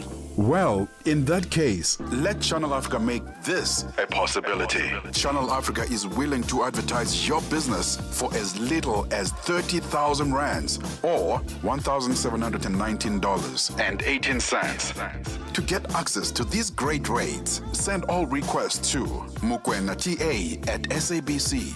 That's MOKOENATA@SABC. Channel Africa, the African perspective. Let's find out what's happening in the business world. And doing business for us this morning is Tabiso Lihugo. Business news on Channel Africa, the African perspective. Thanks, Peter, and good morning. There are growing calls for Africa to mobilize its own resources in tackling socio-economic challenges hindering the continent's vast potential. That has been one of the dominant issues in the Moroccan capital, Rabat. The African Development Bank Group President, Dr. Sidi Ould Tah, has officially opened the Africa Investment Forum to unlock Africa's enormous economic potential. Khalihle Khumalo has more. The African Development Bank Group's president, Dr. Sidi Oultar, says there is an urgent need for Africa to mobilize resources to deal with a myriad of challenges facing the continent. He says it's time to turn opportunities into action. Some of the issues that have been discussed include scaling investments through public-private partnerships, harnessing emerging technologies for inclusive growth and global competitiveness. South Africa's Minister of Agriculture, John Steenhuisen, has announced a vaccination drive for the entire national cattle herd against the foot-and-mouth disease. He made this announcement at the African Farmers Association of South Africa Leadership and Partnership Conference in Pretoria yesterday. Minister Steenhuisen says millions of doses will be rolled out from early next year in the hardest-hit provinces first. This is going to be absolutely essential if we are to get on top of the disease. What we have been doing to date has not worked, and we are trying to put out little blazes all around the country when we're facing an inferno across provinces. We intend to apply it to the World Organization of Animal Health once the vaccine rollout has reached sufficient scale to be recognized as foot-and-mouth free with vaccination. Ghana's central bank has cut its main interest rate by 350 basis points to 18%, citing an improved economic outlook and expectations for further declines in consumer inflation. Economists polled by Reuters had forecast a 250 basis points cut after a record 350 basis point reduction to 21.5% at the previous Monetary Policy Committee meeting in September. The bank has now lowered its main interest rate by a cumulative 1,000 basis points in 2025, following cuts of 300 basis points in July and 350 basis points in September. The importation of refined petroleum products from Malta to Nigeria dropped by 60% in 2024 as the Dangote refinery ramped up output.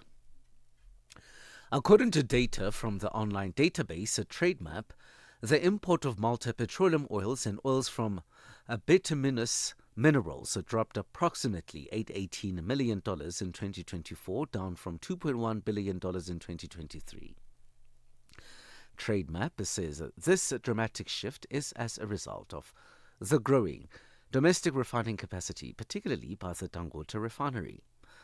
Analysts, however, have warned that the country's reliance on a single major refinery introduces an operational risk. US-based advocacy group has filed a lawsuit in Washington accusing Apple of minerals linked to conflict and human rights abuses in the Democratic Republic of Congo and Rwanda, despite the iPhone maker's denials. International rights advocates previously filed a lawsuit against tech firms including Tesla, Apple, and other companies over cobalt sourcing, but U.S. courts dismissed the case last year. French prosecutors also dropped Congo's case against Apple subsidiaries in December over conflict minerals, citing lack of evidence. $1 in Nigeria is trading at 1,446 naira. In Botswana, it's at 13.25, Kenya 128 shillings 787, and Zambia 22 kwacha 77. The BRICS countries in Brazil, the dollar there will cost you 5 rubles 36. Russia 78 rubles 61. India 89 rupees 20. China 71 7. And in South Africa, the dollar will cost you 17 rand 14 cents. 75 pence to the British pound and 86 to the euro. Gold is trading at $4,147 and platinum $1,615 per ounce. Brent crude oil is at $62.81 a barrel.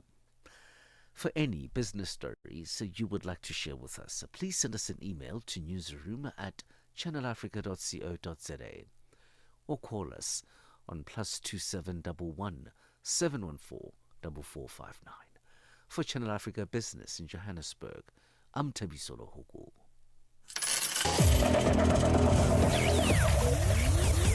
Business News on Channel Africa.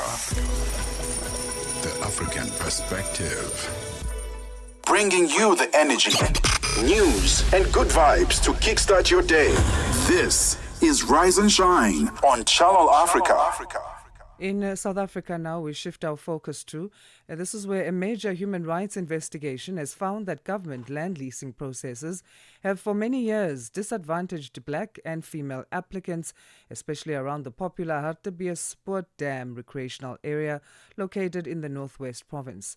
The South African Human Rights Commission says the Department of Water and Sanitation failed to correct long-standing racial and gender imbalances in the way public land was leased, leading to what it calls ongoing indirect unfair discrimination.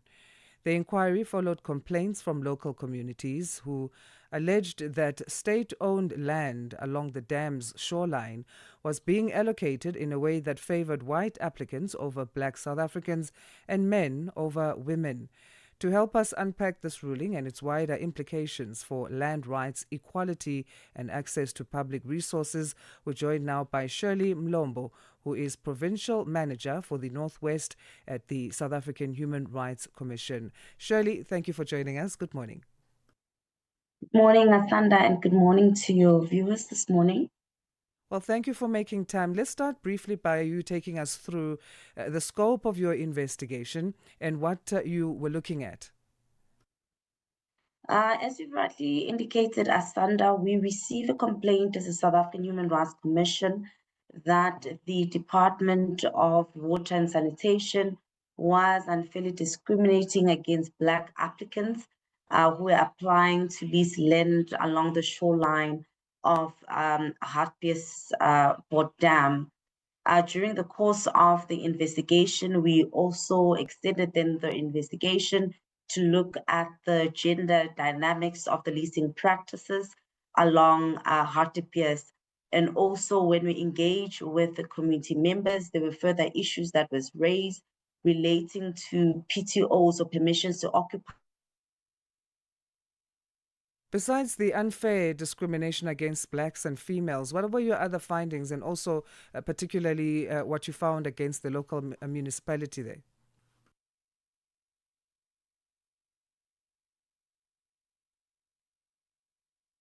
I think we've lost Shirley there. We're going to drop the line and try and call you again if you can hear us, Shirley.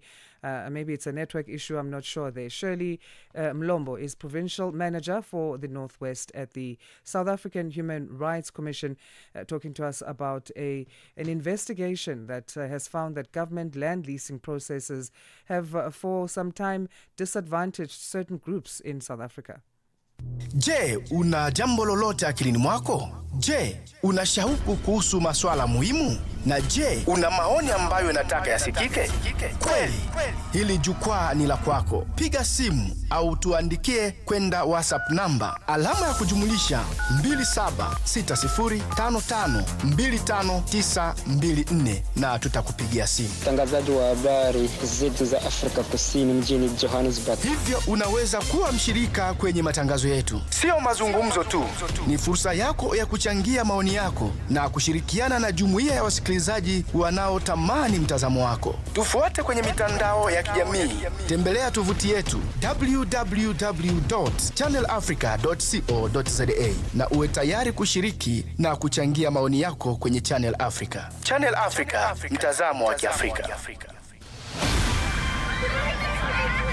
With gratitude for the voices, the rhythm, and the dreams that unite us all. Roho ya Afrika inaishi katika kila hadithi tunayosimulia. Each new day is a gift, a reminder to pause, to breathe, and to give thanks for the laughter we share and the journeys we take and the stories that shape who we are. Cada nascer do sol, lembre que há algo pelo qual ser grato. La vie est un voyage, parcourons-la avec gratitude. Channel Africa. Celebrate the beauty of life with gratitude for the voices, the rhythms, and the dreams that unite us all. This is Africa with Channel Africa, the African perspective. Download the SABC app and take Channel Africa with you everywhere you go. All right, let's try again now with that conversation with Shirley Mlombo, provincial manager for the Northwest at the South African Human Rights Commission, where the Human Rights Commission has said that the Department of Water and Sanitation failed to correct some long-standing racial and gender imbalances in the way that public land was leased, among other things. Shirley, thanks for your patience. Besides the unfair discrimination that you've noted as the Commission against black and females, what were your other findings, particularly those pertaining to local municipality?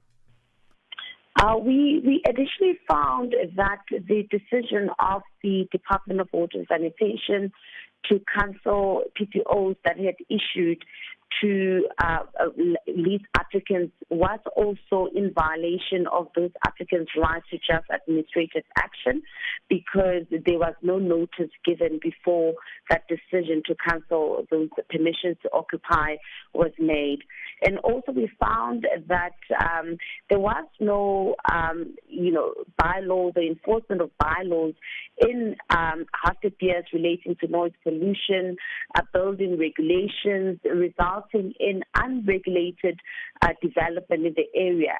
And the unregulated development and the lack of enforcement of noise pollution regulations and bylaws then contributed to racial tensions in that community, because we've seen now residents are pitted against each other because they are trying to, fill the space that has been left by municipality in enforcing law and order within the Hartbees area.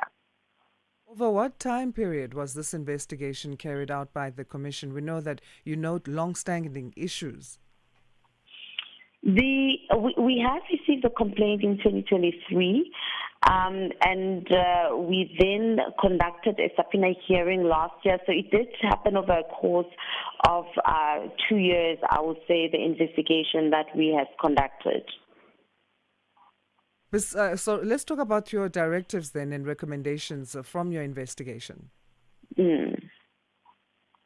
What we then directed in terms of our investigation, we requested that the department finalizes its leasing, the revised lease policy, because as part of the investigation, we're told that the department was developing a new leasing policy that will address some of the gaps that were picked up during the course of the investigation.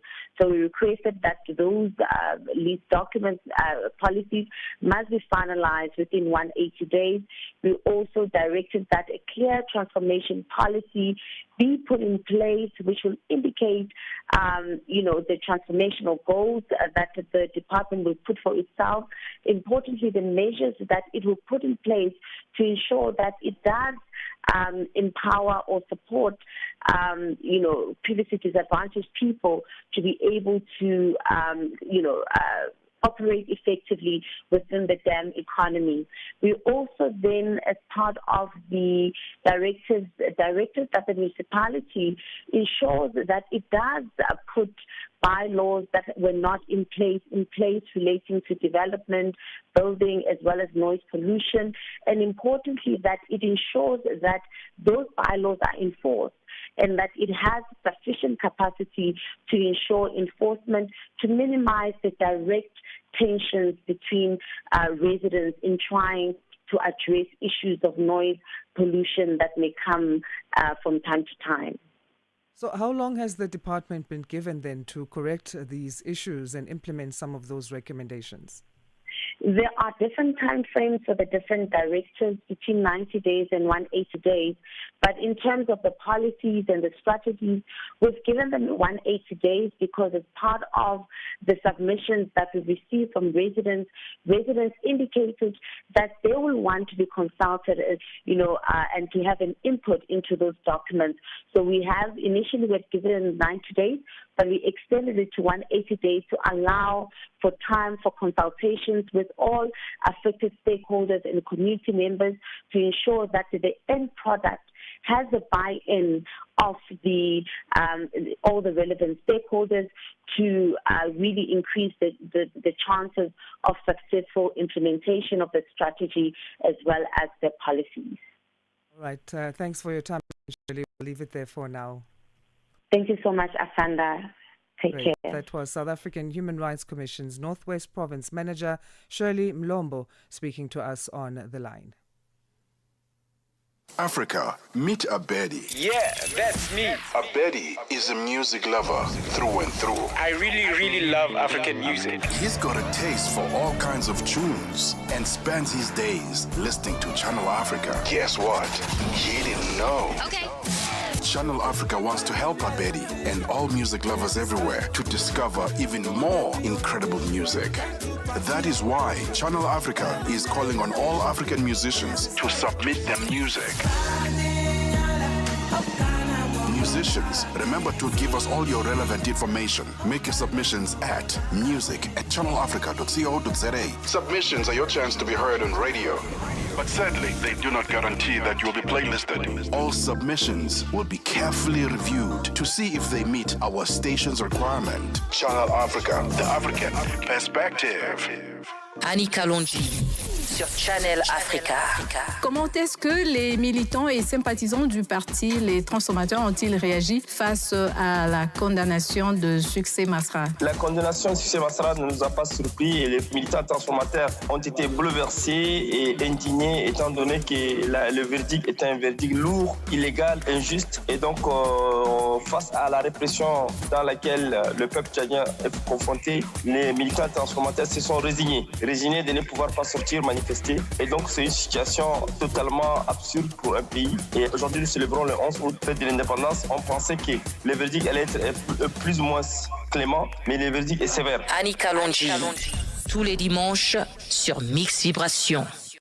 madapiri pazoshitika madapiri pazoshitika boma la dziko la south sudan alengeza kuti wachiwiri kwa mtsogoleri wa dzikolo Riek Machar akuyenera kuyankha mlandu ofuna kulanda dziko wakupha komanso okonza ziwawa ndipo mtolankhani wathu nkummawa kwa africa Fraser Oneni akuwunikirapo. muchikalata chomwe chinalengezedwa ndi nduna yoona zamalamulo komanso chilungamo ya dziko la south sudan, chikalatachi chinalengeza kuti wachiwiri kwa president wa dzikolo Riek Machar apezeka ndi milandu yokupha, yofuna kuwukira boma komanso kulanda dziko ndi kuyambitsa ziwawa. Riek Machar akhala akusungidwa mokakamizidwa ku nyumba kwawo kuyambira mwezi wa Marichi chaka chino. Mwezi wa Marichiwu asilikali omwe mbuyomu anali mgulu lomwe limagwira ntchito limodzi ndi Machar anamenyana ndi asilikali a boma a South Sudan Defense Forces SPDF mu chigawo cha White Nile dziko zochitika pa nthawi ya 6 koloko kufikira 7 koloko madzulo lolemba mpaka lachisanu ndi madapiri. Keep Africa in your hands. Connect to our website for all your news, sports, and cultural updates. channelafrica.co.za. So, one of the things that we always like to do here is to take you back in time and do Today in History, November the 27th, 1895.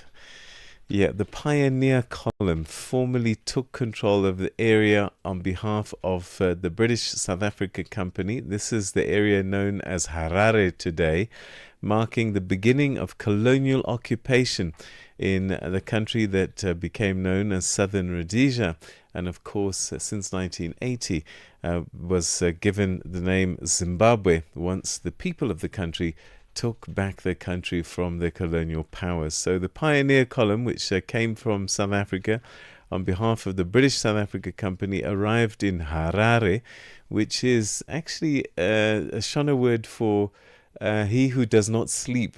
And this area that was occupied is where the current city now resides.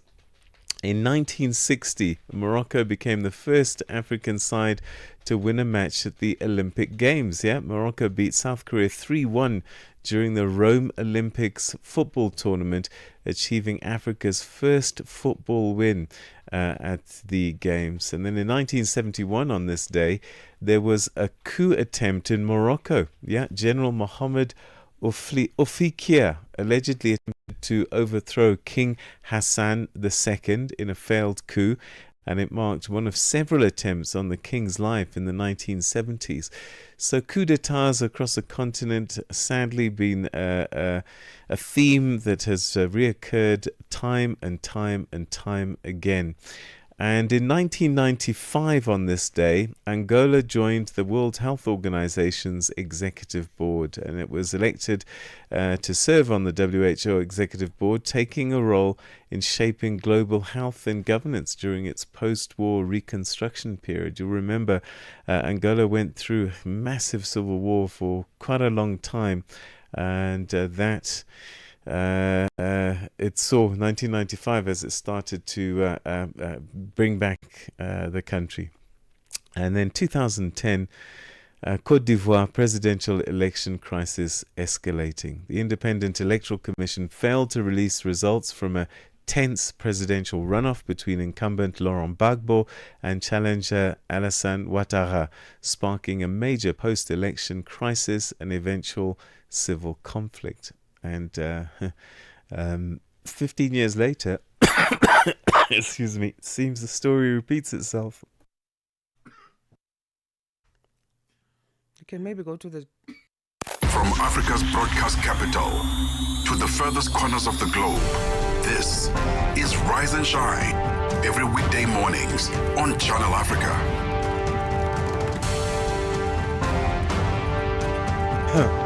Just to let everybody know I'm fine. Good to know. It's 8 o'clock Central African time, which means it's time for the third and final hour of the program. Right, this hour we look at human rights groups in Tanzania.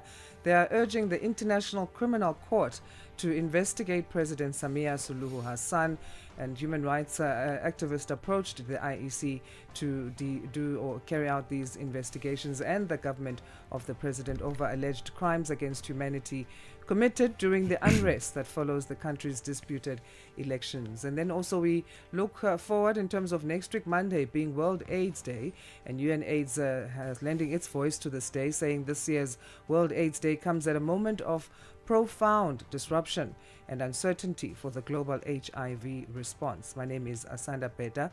It is the Thursday, the 27th of November, day 14 of 16 days of activism against gender-based violence and femicide. Let's say good morning to Jolane Tulo Mwepe with our news, and then Fikile Lingwati follows with sports headlines. SABC News, the African perspective. Thank you, Asanda. Good morning. West Africa's ECOWAS and the African Union observers have expressed concern over the military takeover in Guinea-Bissau and the arrests of election officials. The military seized power yesterday, ousting President Umaro Sissoco Embalo, who sought a second term. The coup-prone country voted on Sunday in presidential and legislative elections, and the results were expected to be announced today. Both Embalo and top challenger Fernando Diaz had claimed victory in the first round earlier this week. Meanwhile, this journalist says there seems to be a media lockdown. What we learned by yesterday evening, or what we were able to confirm by yesterday evening, was that at least two major radio stations had shut down or were not operating as a result of this. And we were hearing that several more might not be operating, but this is something that we continue to research to try and confirm. So generally, I would say an environment of fear, uncertainty, and already of censorship of the media amidst this coup. And that was journalist Motoki Momo. South Africa's presidency has described a regrettable U.S. President Donald Trump's intention to bar the country from attending the G20 Leaders Summit in America next year. On Monday, South Africa handed over the G20 presidency to the U.S. in a low-key event. The U.S. boycotted the G20 summit in Johannesburg at the weekend, accusing Pretoria of human rights abuses against Afrikaners. However, G20 leaders adopted the declaration. Presidential spokesperson Vincent Makwenya. The United States was expected to participate in all meetings of the G20 during South Africa's presidency and elected not to attend the G20 Leaders Summit in Johannesburg out of its own volition. South Africa is a member of the G20 in its own name and right.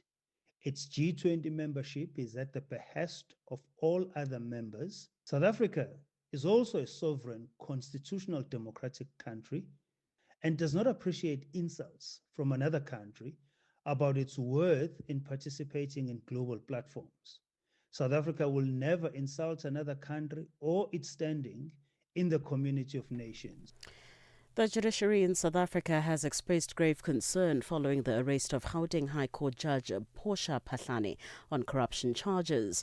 In a statement, Chief Justice Mandi Samaya says the incident comes at a time when public confidence in the courts is under strain.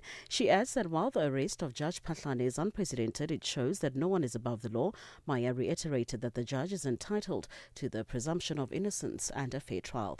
Ulrich Mashaba has the story. Justice Maya stressed that the judiciary will fully cooperate with law enforcement while respecting the independence of the process. The statement further says Judge Phahlane will be placed on special leave immediately and steps toward a suspension are under consideration. Measures will also be taken to ensure cases assigned to Phahlane are not disrupted. Maya called on anyone with evidence of wrongdoing by judicial officers to report it, saying accountability strengthens the rule of law. Nigeria's President Bola Tinubu has declared a nationwide security emergency after a sharp rise in mass kidnappings and deadly attacks. Recent weeks have seen a series of high-profile abductions. In one case, a Catholic school that said 300 learners were taken. Tinubu says militant groups are behind the abductions. The BBC's Chrissy Walker has the story. This is the first official identification of gunmen engaged in deadly attacks and kidnapping in the northwest and central Nigeria. The spokesman to Nigeria's President Sunday Dare told the BBC that the long stretches of Nigeria's forests bordering Benin, Niger, and Cameroon are being exploited to hide and infiltrate some rural communities to perpetrate violence.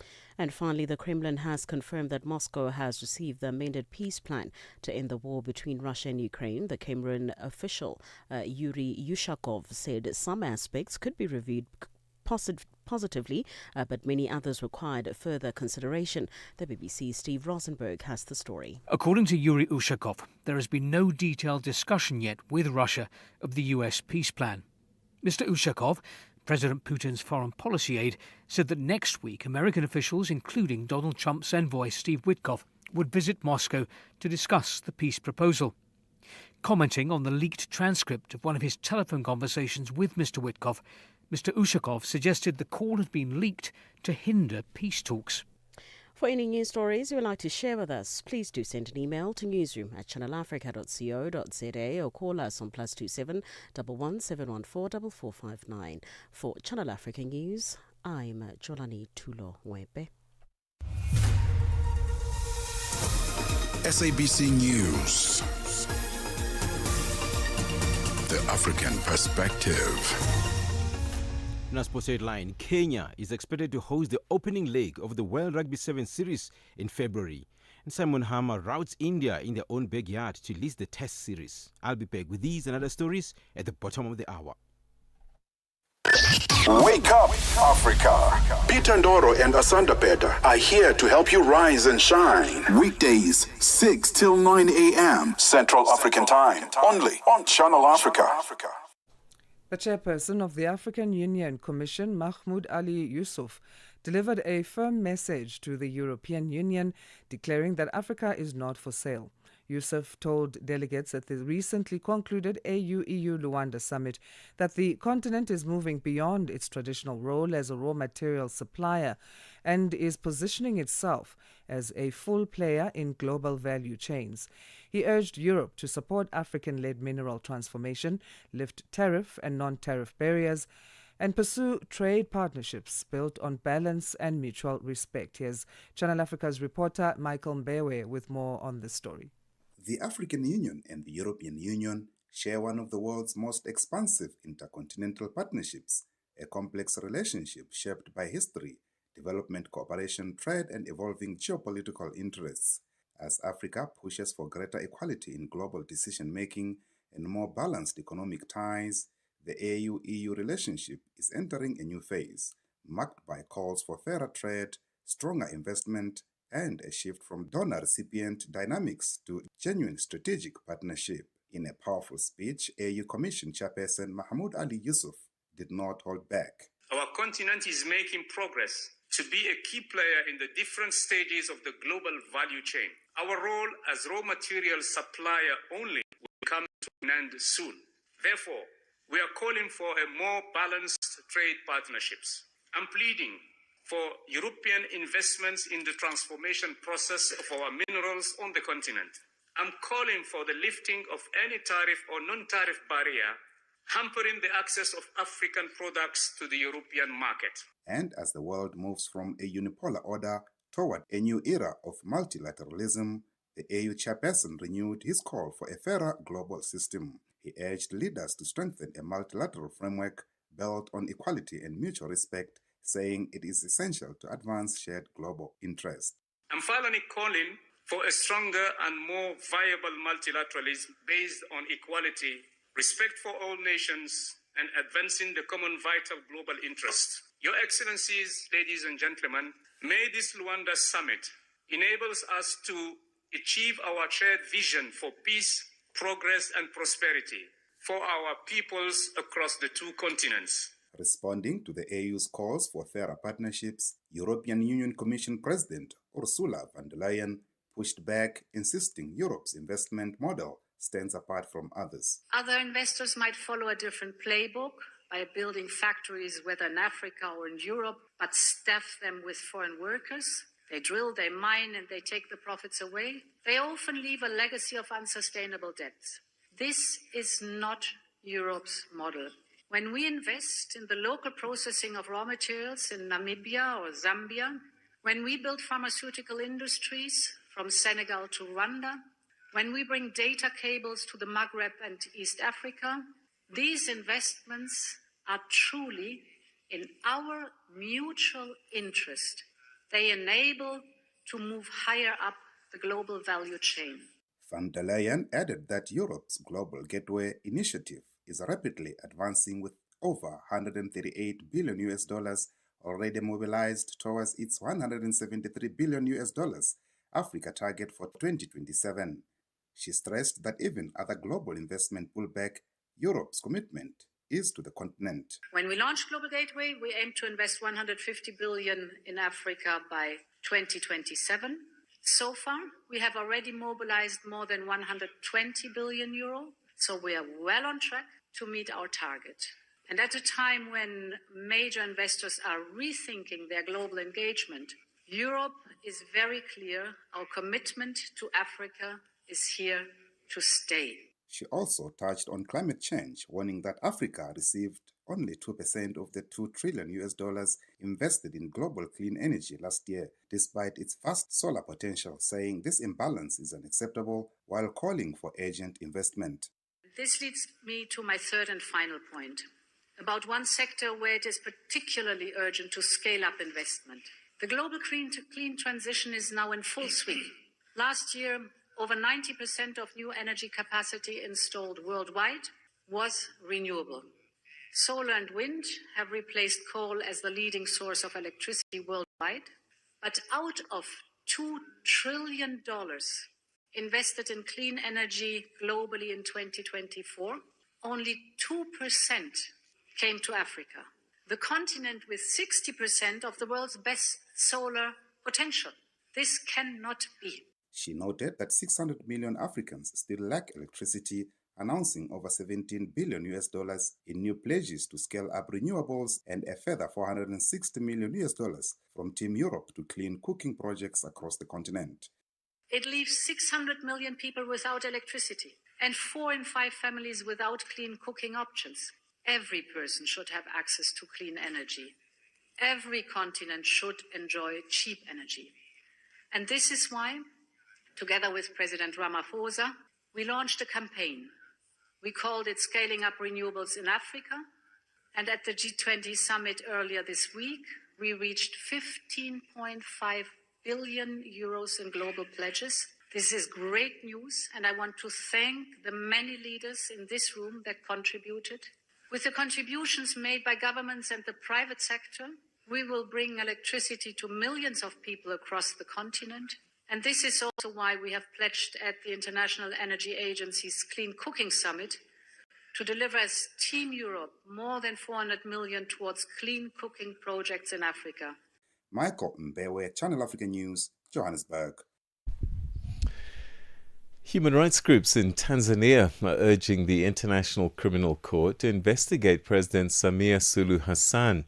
The human rights activists approached the ICC to investigate President Samia Suluhu Hassan and her government over alleged crimes against humanity committed during the unrest that followed the country's disputed election. The organizations and the opposition political parties say that security forces were involved in the mass killings and the clandestine disposal of bodies. Now, the government has not commented on the demand for the ICC probe and is yet to release an official death toll from the post-election clashes. We're now joined by Tito Magoti, who's a Tanzanian international human rights lawyer. Thank you very much indeed for joining us and welcome to the program. Thanks, Beda. It's a pleasure. All right. So I think a lot of people are talking about the ICC petition, but the story of human rights in Tanzania and the challenges that citizens have been facing is not a news story, is it? Yeah, 100%. The ICC, I would say the ICC measure is, in a way, a way through which we think there probably going to be accountability, given the fact that, as you said, the story is not new of atrocities in Tanzania. The violations have been ongoing, but we have been missing accountability. The impunity has grown such that law enforcement agencies have been using force against civilians. We have had, the use of authoritarian tendencies. You'd think about abductions, enforced disappearances, torture, and extrajudicial killing of critical voices, but also the suppression of civil liberties through political reprisals, jailing of opposition candidates, suppression of the media, the NGOs, and more relating to civil liberties. So it's, in a way, a new chapter that analysts, but also the general populace in Tanzania think that maybe this one might bring accountability. Why do you think the Tanzanian authorities have been able to get away with these abuses for so long? Our governance architecture was crafted to babysit the regime, the CCM, Chama cha Mapinduzi Party, that has been in power since flag independence. The judiciary, properly so-called, in Tanzania is dysfunctional. With the president appointing judges unvetted, with the president appointing, all the major institutions of criminal justice people and, individuals. In a way, they feel like they react or they're accountable to the appointing authority, with also not having a parliament.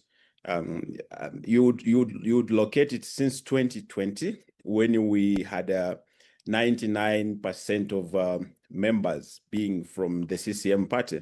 And you would also think about the quality of the deliberations in the parliament. It spoke more of praising the president than, doing the role of the parliament, that's checks and balance. So it's more to do with the dysfunctional nature of systems of governance, and it all goes back to the constitution that was meant to serve under one party rule. And I guess for many, what's happened October 29 is really a step far too far. And with the international eyes on Tanzania, could this be seen as a moment that could be a turning point in terms of the human rights story in the country?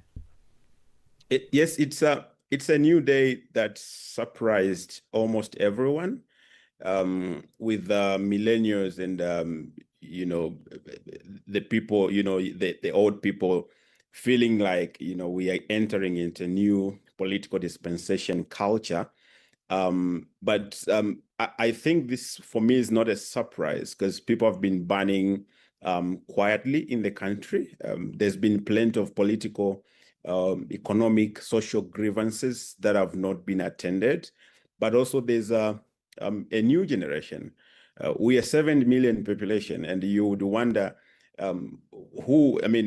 which political class can be able to contain the grievances of a 70 million population. So for me, I saw it coming, to be honest, because we speak to people, we're in the streets, we are the people, we are Tanzanians, and we are the descendants of Mwalimu Julius Kambarage Nyerere, who is one of the liberators of African countries. So it shows that there's going to be a new climate of, outrages, people demanding accountability, people holding the government to account, because CCM had closed all other means of people expressing their grievances. And now they are taking it upon themselves to say, we are the people, you are a government that is meant to serve the people, to be for the people, and be accountable to the people.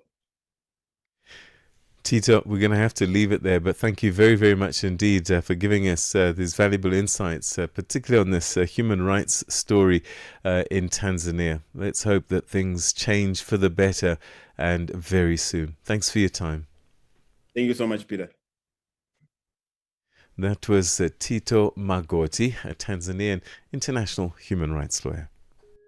Nkhanza zokhudza amuna ndi azimayi kapena kuti gender-based violence GBV zikuwononga mioyo komanso kuphwasula midzi. Zikuchitika m'manyumba, m'masukulu, malo ogwirira ntchito ndipo kwambiri mwakachetechete, koma sizikuyenera kupitirira. Mukazimva yankhulani, ngati mwakhuzidwa funani chithandizo, chifukwa kusachita chilichonse sikuthandiza. Mverani kuma wireless onse 14 a SABC kuchokera lachitatu pa 23 mwezi uno wa Julai kuti mumve zokambirana, malangizo, masewero, zionetsero za maphunziro ndi mafunso okhuza nkhanza za amuna ndi azimayi ndi akatswiri, anthu opulumuka ku nkhanzazi, kukhazikitsa lamulo komanso dziko lonse lokhuzidwa ndi nkhanzazi.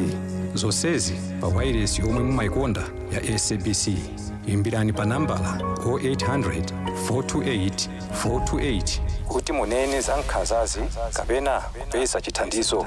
Nkhanza zokhuza amuna ndi azimayi zimatha ndi inu. Uthenga ukufikani kuchokera ku SABC. Call us on +27 63 406 9126 and contribute to the conversation. We stay with Tanzania, but this time getting the perspective of Dorothy Semu, who is ACT Wazalendo Party leader. Dorothy, good morning and thank you for making time to talk to us. Good morning, Asanda. Good morning, SABC. Thank you for hosting me.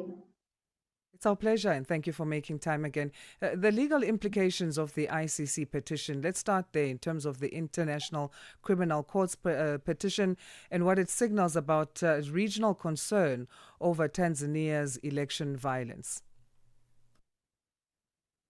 Well, I think the main issue is to uphold the human dignity, human rights, and to protect the humans as a whole.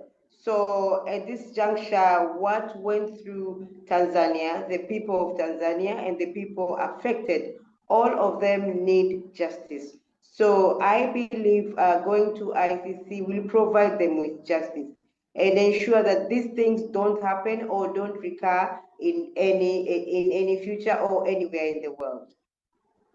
What are the due process concerns arising from these mass arrests that we've heard of in Tanzania that have been reported, treason charges as well as reports of disappearances during election fallout?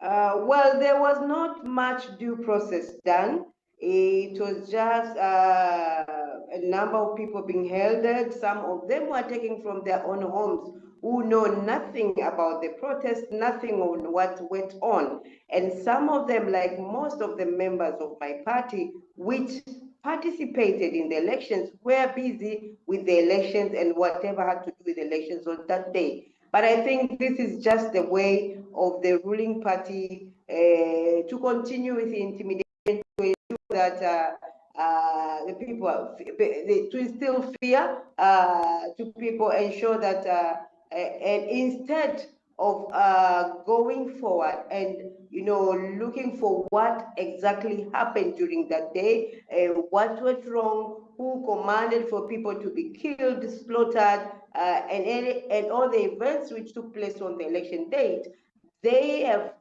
decided to instill fear to the people and just like to quiet them, to make them quiet as they were doing previously, even before the elections. It has been a habit of people to be taken to court for various reasons which they did not do or attempt to do in any way or anyhow. As you talk about those questions that need answers and a way forward being needed, what do you make of the no comment stance then of the government of President Samia Suluhu Hassan on the demand for this ICC probe? I think it's a government in hiding. It's a government which does not want to bring justice to its people, does not want to do its mandate, that is to protect its own citizens, and the government which we feel that was supposed to be responsible of healing of this nation. The government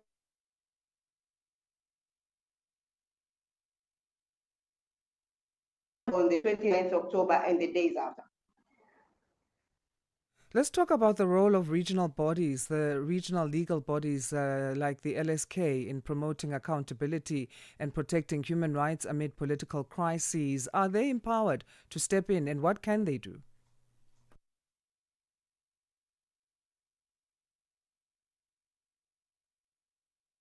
Dorothy, can you hear us? I think there's a problem with the line there. Still there? All right, I think we've got a network issue. The line there is being interrupted somehow. We continue. I don't know if we can, but we'll see if we can get a hold of her again. Dorothy Semu, ACT Wazalindo party leader, giving us the latest in post-election violence, a probe into the conduct of Tanzania's government against the protesters, against political parties there, and that now having received calls to the ICC to probe and launch investigations. The Morning Switch Weekend with the Shy Guy. The story that takes us to Zambia. There are two men actually that were sentenced to prison for the plot to kill the president with witchcraft. You go like, what? So these guys were arrested actually in Lusaka, and what was found on them was a live chameleon. Can you believe that? Animal tails and bottles of concoction. That law takes us back to 1914. Which is the Witchcraft Act. I can imagine now arrested and they go to jail for the next 2 years. You know, I presume that when you get to jail, they get to ask you actually, what is it that you committed? Now this is the first of its kind, by the way, for somebody to be arrested for such. They in Pemba, whenever they pass. Hey, Chikanga, hey, Uloya, hey, Mulosi. And imagine here I am in these early hours of the mornings, I get to talk about witchcraft. Saturday and Sunday mornings belong to the Morning Switch. 3 to 6 a.m. Central African Time. Dorothy, I understand you're back with us. I'm not sure what was wrong with the lines there, but let's go on that point then. You weren't able to hear my question on the role of regional legal bodies like the LSK in promoting accountability and protecting human rights of the people in Tanzania among these kinds of political crises. Are they empowered? What can they do?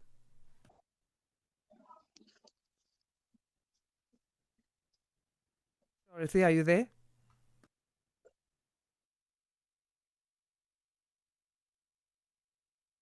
I think we're going to leave that conversation there. Dorothy Semu, ACT Wazalindo party leader, giving us an update in terms of also their stance over and above the legal side of things as the opposition political figure in Tanzania in terms of what this all means, a probe into the Tanzanians government's handling of situations, post-election violence, and they say no comment, and there's still no official death toll being received from the presidency and the government of Suluhu Hassan? So I recorded a podcast yesterday, Channel Africa Conversations, and we had a conversation with opposition figure from Chadema, the biggest opposition party in the country, and also somebody from Chama Pinduzi, Jerry Muro. And this is coming out next week, I think. So please, this is something you want to tune into and look out for. It was quite a heated debate in the end.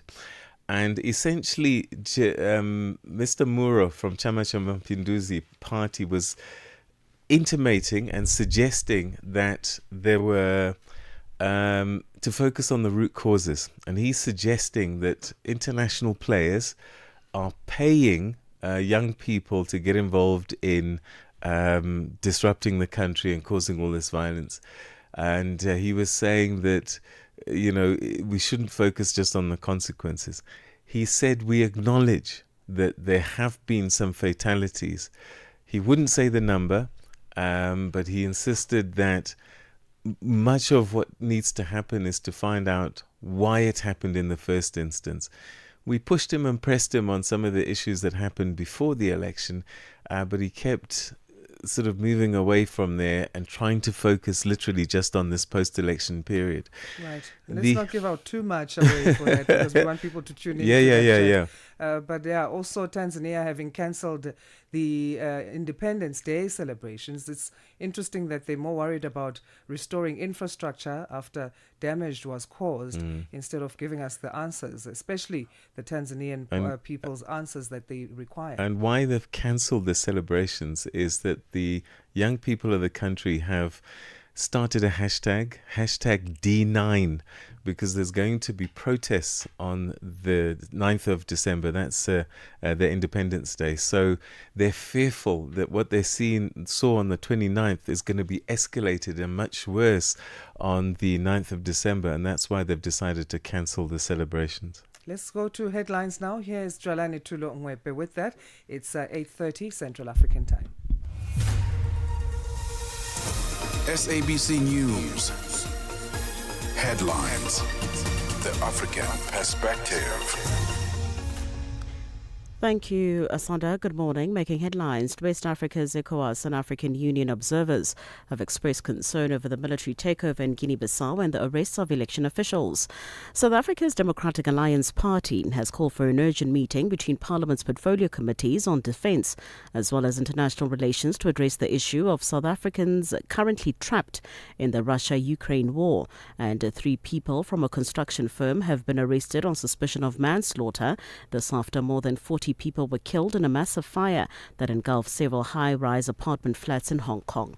I will have details on these and other stories at 9 o'clock. SABC News. Headlines. The African Perspective. Let's take a final turn on Rise and Shine this morning to the sports desk, and standing by is Figile Lingwati, and I suppose a lot of what happens midweek in sport is around football. Figile? Sports on Channel Africa. The African Perspective. Now, Peter, it's multidiscipline of sports. Let's start off with rugby news. Kenya is set to host the opening leg of the World Rugby 7 Series Division 2 in February next year. Confirming the news, Kenya Rugby Union CEO Thomas Odundo says a development is an honor to which they will strive to do justice by staging an unforgettable event. The decision was formally announced on Wednesday afternoon during World Rugby officials' launch for the HSBC 7's 2026 season, which features a new format of competition in contrast to last year. Division 2 is a second-tier competition that will feature 6 teams each in the men and ladies categories respectively. Already, 8 teams, including Kenya's Shujaa and Lionesses, have been confirmed for the 3-leg competition that will also be staged in Brazil and Uruguay. Other teams in contention include United States, Uruguay, and Germany in the men's division, whereas Brazil, China, and Spain will duel with the Lionesses in the women's category. Now, cricket news. Proteas player Marco Jansen was named player of the match and Simon Harmer player of the series a valuable acknowledgement, he says, after an average tour in 2015. Hammer claims 6 for 37 from 23 overs, giving him a remarkable tally of 17 in the first 2 tests following his match haul of 8 for 51 in the stunning 30-run victory in the first test at Eden Gardens last week. This is India's biggest ever test defeat in terms of runs. Here is player of the series, Simon Harmer. It's been a long road. 10 years later, back here, completely different feeling. So I'm going to leave with a lot more fonder memories than I did the last time. But I think as a whole, as a team, for us to leave here 2-0, that was always the goal. And for us to get over the line against a very good Indian team, I think was a hell of an effort. But no one was more proud of his charges than Captain Themba Bavuma. Bavuma says a shift in mindset and proper preparation are some of the things that helped raise the team's performance. From a unit point of view, which I think is probably the biggest thing, is guys wanting to contribute. There's a strong sense in each other that anyone on their day can do it for the team. Even the guys who come off from the bench, Mutasami, guys, they come in and they're ready to make match-winning plays. So, look, I think as a team we're in a good space. I think that the way we performed here is obviously going to grow our confidence even more. On to football news. Liverpool crumbled to another shocking defeat as they were sensationally beaten 4-1 by PSV at Anfield. A trio of second-half goals, 2 of them scored by Kohab Droj, left any slots out of form side stunned as they capitulated to yet another 3-goal defeat.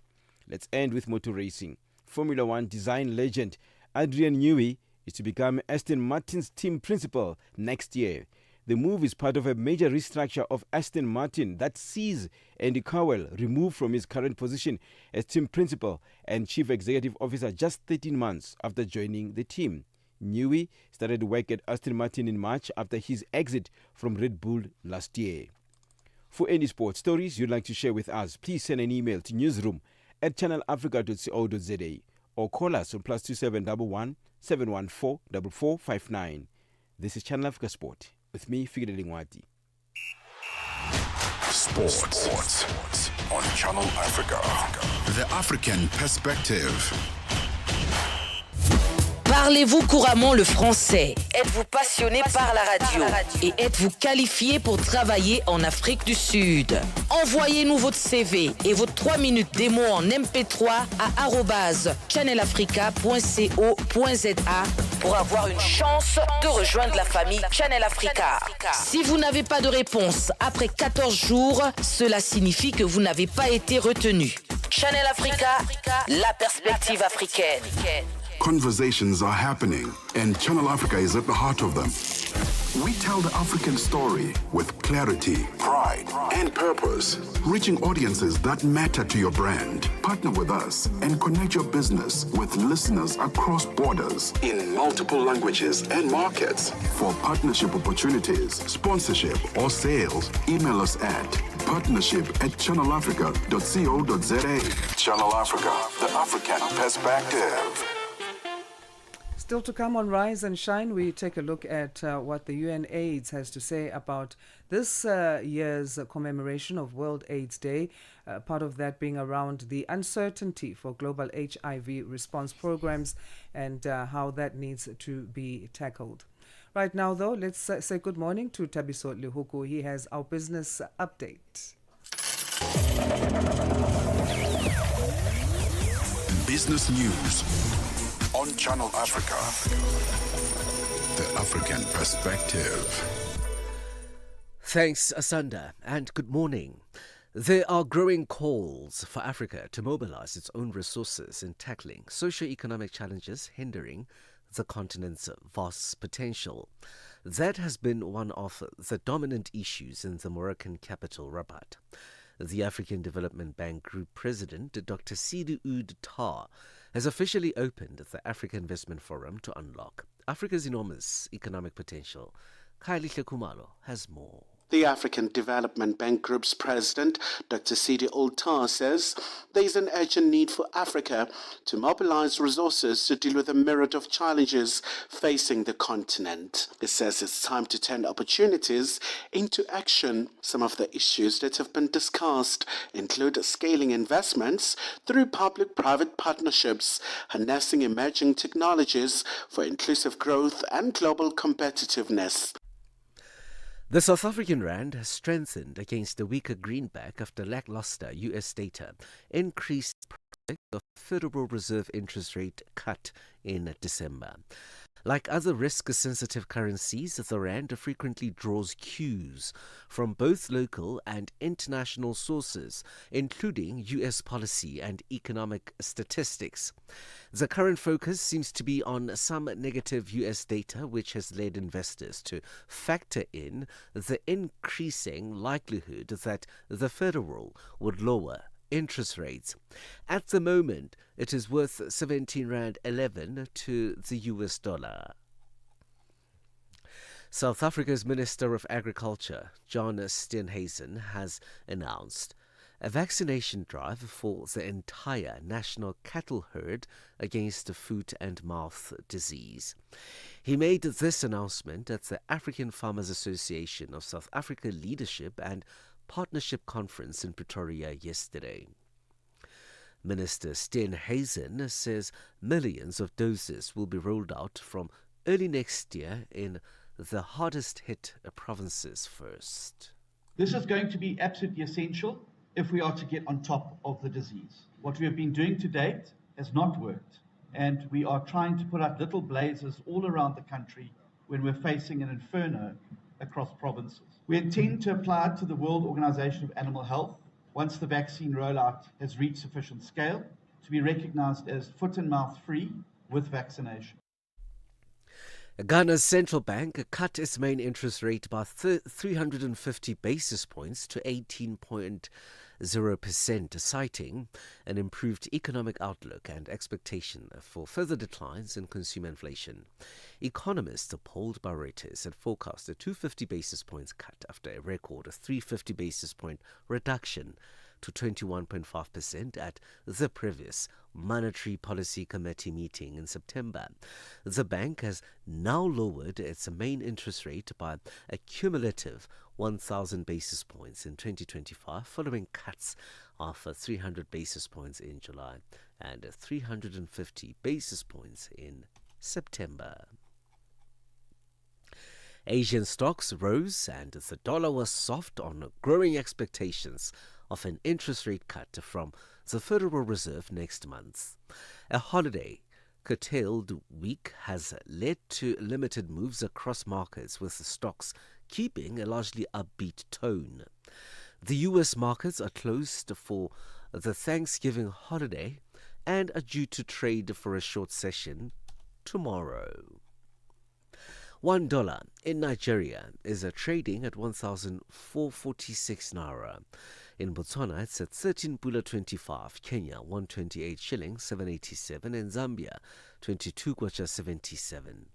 The BRICS countries in Brazil, the dollar there will cost you 5 ruble 36, Russia 78 rubles 61, India 89 rupees 20, China 7 yuan 7, and in South Africa the dollar will cost you 17 rand 14 cents. 75 pence to the British pound and 86 to the euro. Gold is trading at $4,147 and platinum $1,615 per ounce. Brent crude oil is at $62.81 a barrel. For any business stories you would like to share with us, please send us an email to newsroom@channelafrica.co.za or call us on +2711 714 4459. For Channel Africa Business in Johannesburg, I'm Tabiso Lohoko.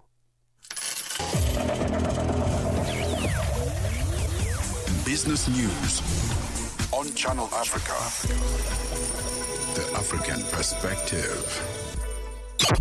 Mornings made better with Peter and Asanda on Rise and Shine. Weekdays, 6 till 9 Central African Time on Channel Africa. Right, let's take a look at ahead for World AIDS Day coming up next week. This year's UN AIDS report warns that the global fight against HIV is facing its most serious crisis in decades. A sudden collapse in international support, combined with rising geopolitical tensions, has severely disrupted prevention, treatment, and community-led services worldwide. The new report released ahead of World AIDS Day on the 1st of December paints a stark picture of how fragile decades of progress have become disrupted in many ways. Yet it also offers a message of resilience and transformation, a call for renewed solidarity, innovation, and local ownership of the AIDS response. Well, joining us now to unpack what this all means for us is East and Southern Africa Director, UN AIDS Regional Support Team, and Gituku Shongwe. Thank you so much indeed for joining us, and welcome to the program. Thank you so much, Peter. Really good to see you again. Yes, it's been a while, far too long, especially on a subject like this. We should be talking more frequently. So let's talk about this UN AIDS report. What would you say are the most urgent warning signs or findings that we should be paying attention to this year? I think the most important point is that the great progress that we made in this region is really been disrupted, and we are in a fragile state. While we were really racing fast towards 2030 as the time and the marker that we have set for ourselves as when AIDS would end as a public health threat, is now likely to be disrupted. We are anticipating that there could be additional new infections than we had anticipated, and others losing the gains that they had already made, where countries in our region, in particular Zimbabwe, Malawi, Botswana, Eswatini, Namibia, had done exceptionally well. The threat of the lack of services to those who are most vulnerable, particularly girls and young women, key populations, these are sex workers and men who are having sex with men and those who are injecting drugs. These are the most vulnerable populations, and their services were disrupted completely because many of their services, unfortunately, prevention services, were provided through external funding. And so this is really one of the big messages, is that, we are anticipating growth in new infections. And we are also concerned that what we had anticipated in terms of the funding landscape, it dropped by about 30 to 40% in 2025 from external resources. We had already started, Peter, work with governments to plan a gradual reduction of external funding and an increase of domestic resources. But the cut was so sudden and so disruptive that countries didn't have the opportunity to sort of catch their breath and be able to realign the programs that had been, planned over time. And so really for the first part of this year, it was a real desperation as countries were trying to figure out, how do we keep people on treatment? How do we make sure that we don't lose ground? And so that has been quite devastating, particularly for communities and people living with HIV who lost a lot of these services directly. So that has been quite devastating. You said it's been a huge disruption, but I suspect that it's been quite severe in terms of possible even loss of life. Do you think? What have been the consequences that you've seen immediately? Well, what we're seeing is of course, there's a lot of anecdotal stories going around about hospitals full of people who are in advanced AIDS disease. But we work on data and evidence, and we don't have that data yet to be able to show us clearly what has happened in terms of deaths in particular. But we can give some some data, for example, that condom use dropped in countries by up to 55%. Where in Uganda, young people in particular were receiving PrEP, which is, preventative medication, that declined by close to 40% and over 60% in Burundi. So we've seen those are direct disruptions because you can measure them immediately. And then we also saw many organizations, community organizations of young women lost 60% of their funding. But the ability to actually say that X number of people have died, we don't want it to be inflammatory. And so we have not gone and said, this is what's happening. But we are hearing more and more of people who were already virally suppressed, and because there were delays, may have then had, picked up, opportunistic infections or are in hospitals more than they were before. But we are loath to say at this point that there's a lot of evidence that there has been significant deaths as a result of this. What we have All right, seen, so for example, as we approach World AIDS Day, what's the key message that you want the world and particularly African governments to hear? Well, first of all, AIDS is still with us, and we cannot turn our faces away from it. We have to stay focused on it. That prevention is an important area of investment. We see that when governments came back, and we're really, really proud of many African governments who showed their resilience by insisting on maintaining their populations on treatment. And so where there was loss of funding from global partners, governments stepped in and said, here, come into our clinics and serve, and we will provide treatment. So there is a lot of resilience that we've seen from African governments. But what is of concern is that those who are most vulnerable are continuing to be excluded from services because of stigma and discrimination. In countries where there's criminalization of same-sex relations and so on, it's much harder for them to be able to access services. For young women and girls, as you know, Peter, 3,000 girls are infected every single week in our region. And this persists because a lot of the underlying inequalities that drive the vulnerability have not changed. Those have not shifted. And the resources for them, 2.5 million girls who were on a program called Dreams that was supporting them with US funding, lost that funding overnight. And this is work that was related to education, to cash transfers, to being able to actually engage in economic activities that prevented transactional risky sex. This has persisted. And so the big message is that prevention is critical. Let's continue to invest in prevention. Let's make sure that governments continue to invest in their own responses, that we are able to build a sustainable response. AIDS is with us for many years to come. It's not over yet. And so we have to continue to do what we need to do to prevent the continued extension of HIV. And let's make sure that we have this conversation more than just once a year, because it is that important, especially given the scenario that's playing out. But thanks so much indeed for joining us today and always giving us a good heads up on our fight against AIDS, HIV and AIDS. Thank you so much. Thanks, Peter. Good to see you. Thanks for the opportunity. Thank you. That's Anne Gituku Shongwe, who's the Regional Director for UNAIDS Eastern and Southern Africa, joining us talking about the new UN AIDS report.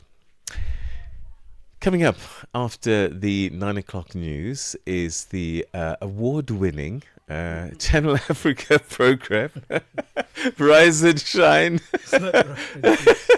I mean, no, is that prophetic maybe? I don't know. I like it. I think we should hand over the baby. I can't wait. It's great to have the award winners so I can get to Peter as well. So On the Move is happening after 9 o'clock. And Brother Benjamin is in studio to tell us what he and Sister Palliser will be doing.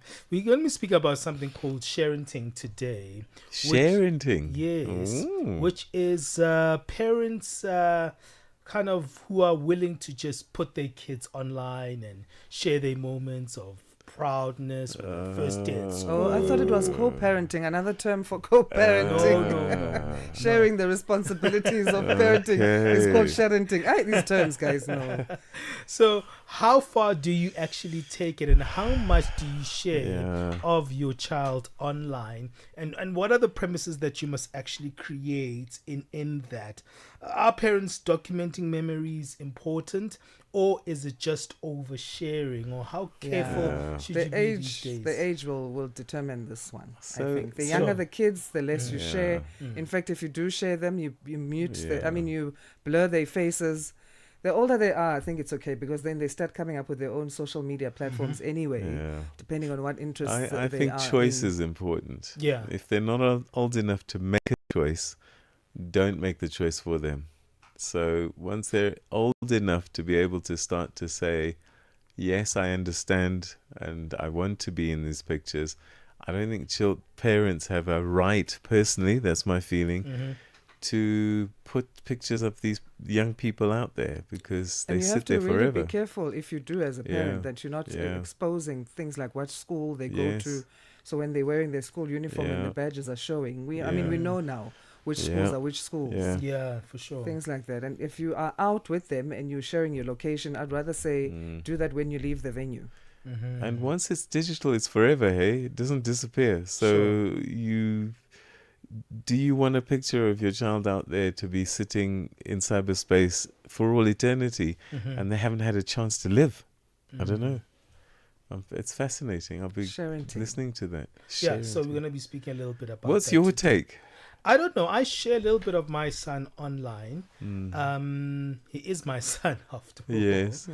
But I feel like I don't overshare in moments where I feel unnecessary. Yes. So I love sharing maybe the milestones, his first birthday. That was wonderful for me. I shared it online. But I feel like I don't share everything.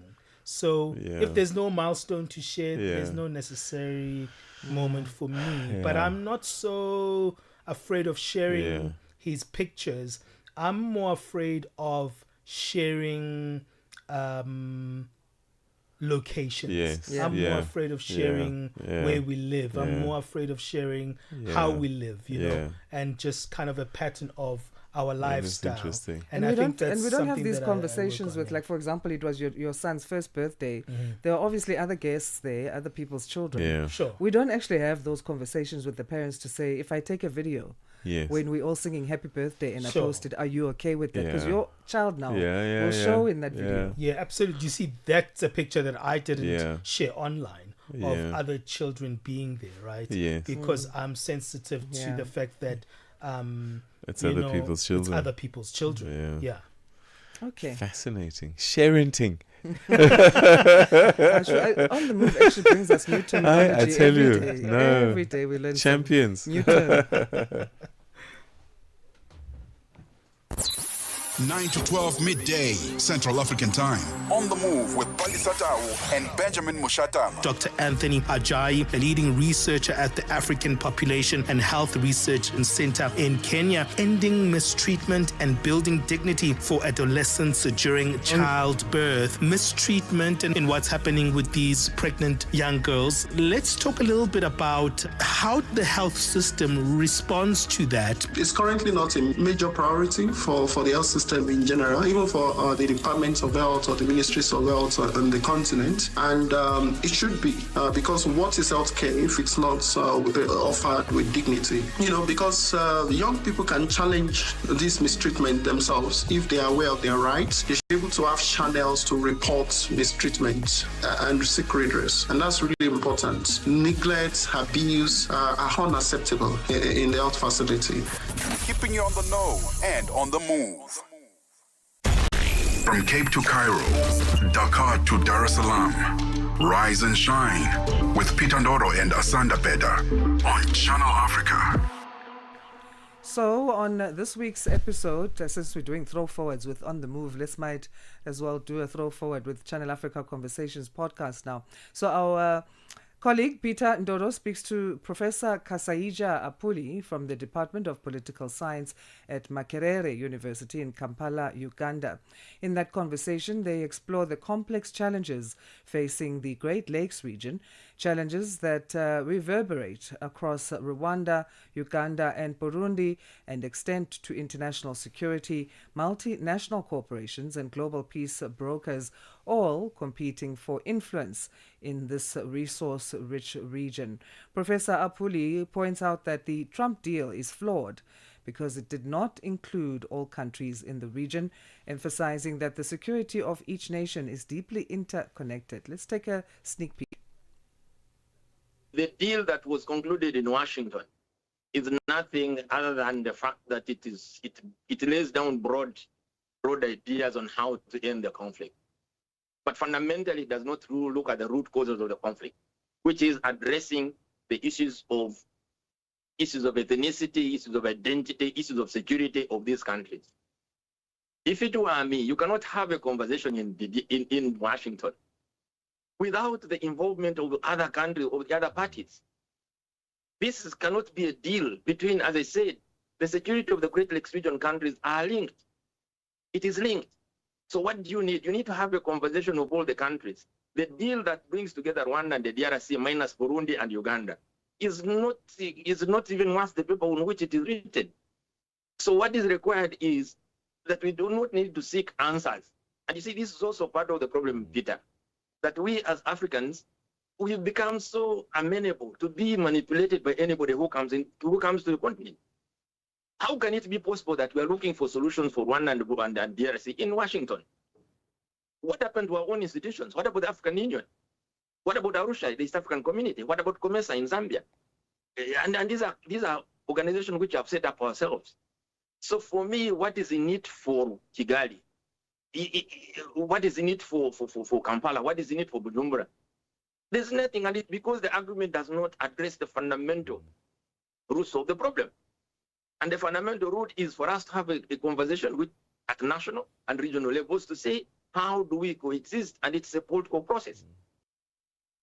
So that was Professor Kasaija Apuli from the Department of Political Science at Makerere University in Kampala, Uganda. He is in conversation with our colleague Peter Ndoro for this week's Channel Africa Conversations podcast. And this week we put the spotlight on the DRC-Rwanda peace agreement. And I think that's how we say goodbye today. Thank you so much for listening to Rise and Shine. We'll do this again tomorrow, 6 until 9 a.m. My name is Asanda Beda. Goodbye from us. And I'm Peter Ndoro. The news is next with Jalane Tulo Ngwepe. Have a good day. SABC News. The African Perspective. Thank you, Peter. Good morning. Making rather top stories, ECOWAS and the African Union observers expressed concern over the coup in Guinea-Bissau, and 3 people arrested on suspicion of manslaughter for an apartment fire in Hong Kong. Good morning. I'm Cholani Tulo Webe. West Africa's ECOWAS and the African Union observers have expressed concern over the military takeover in Guinea-Bissau and the arrests of election officials. The military seized power yesterday, ousting President Umaro Sissoco Embalo, who sought a second term. The coup-prone country voted on Sunday in presidential and legislative elections, and both the results were expected to be announced today. Both Embalo and top challenger Fernando Diaz had claimed victory in the first round earlier this week. Meanwhile, journalist and committee to protect journalists, Sub-Saharan Africa's representative Mutoki Mumo says there is a media shutdown in the country. What we learned by yesterday evening, or what we were able to confirm by yesterday evening, was that at least 2 major radio stations had shut down or were not operating as a result of this. And we were hearing that several more might not be operating, but this is something that we continue to research to try and confirm. So generally, I would say an environment of fear, uncertainty, and already of censorship of the media amidst this coup. South Africa's Democratic Alliance has called for an urgent meeting between Parliament's portfolio committees on defence as well as international relations to address the issue of South Africans currently trapped in the Russia-Ukraine war.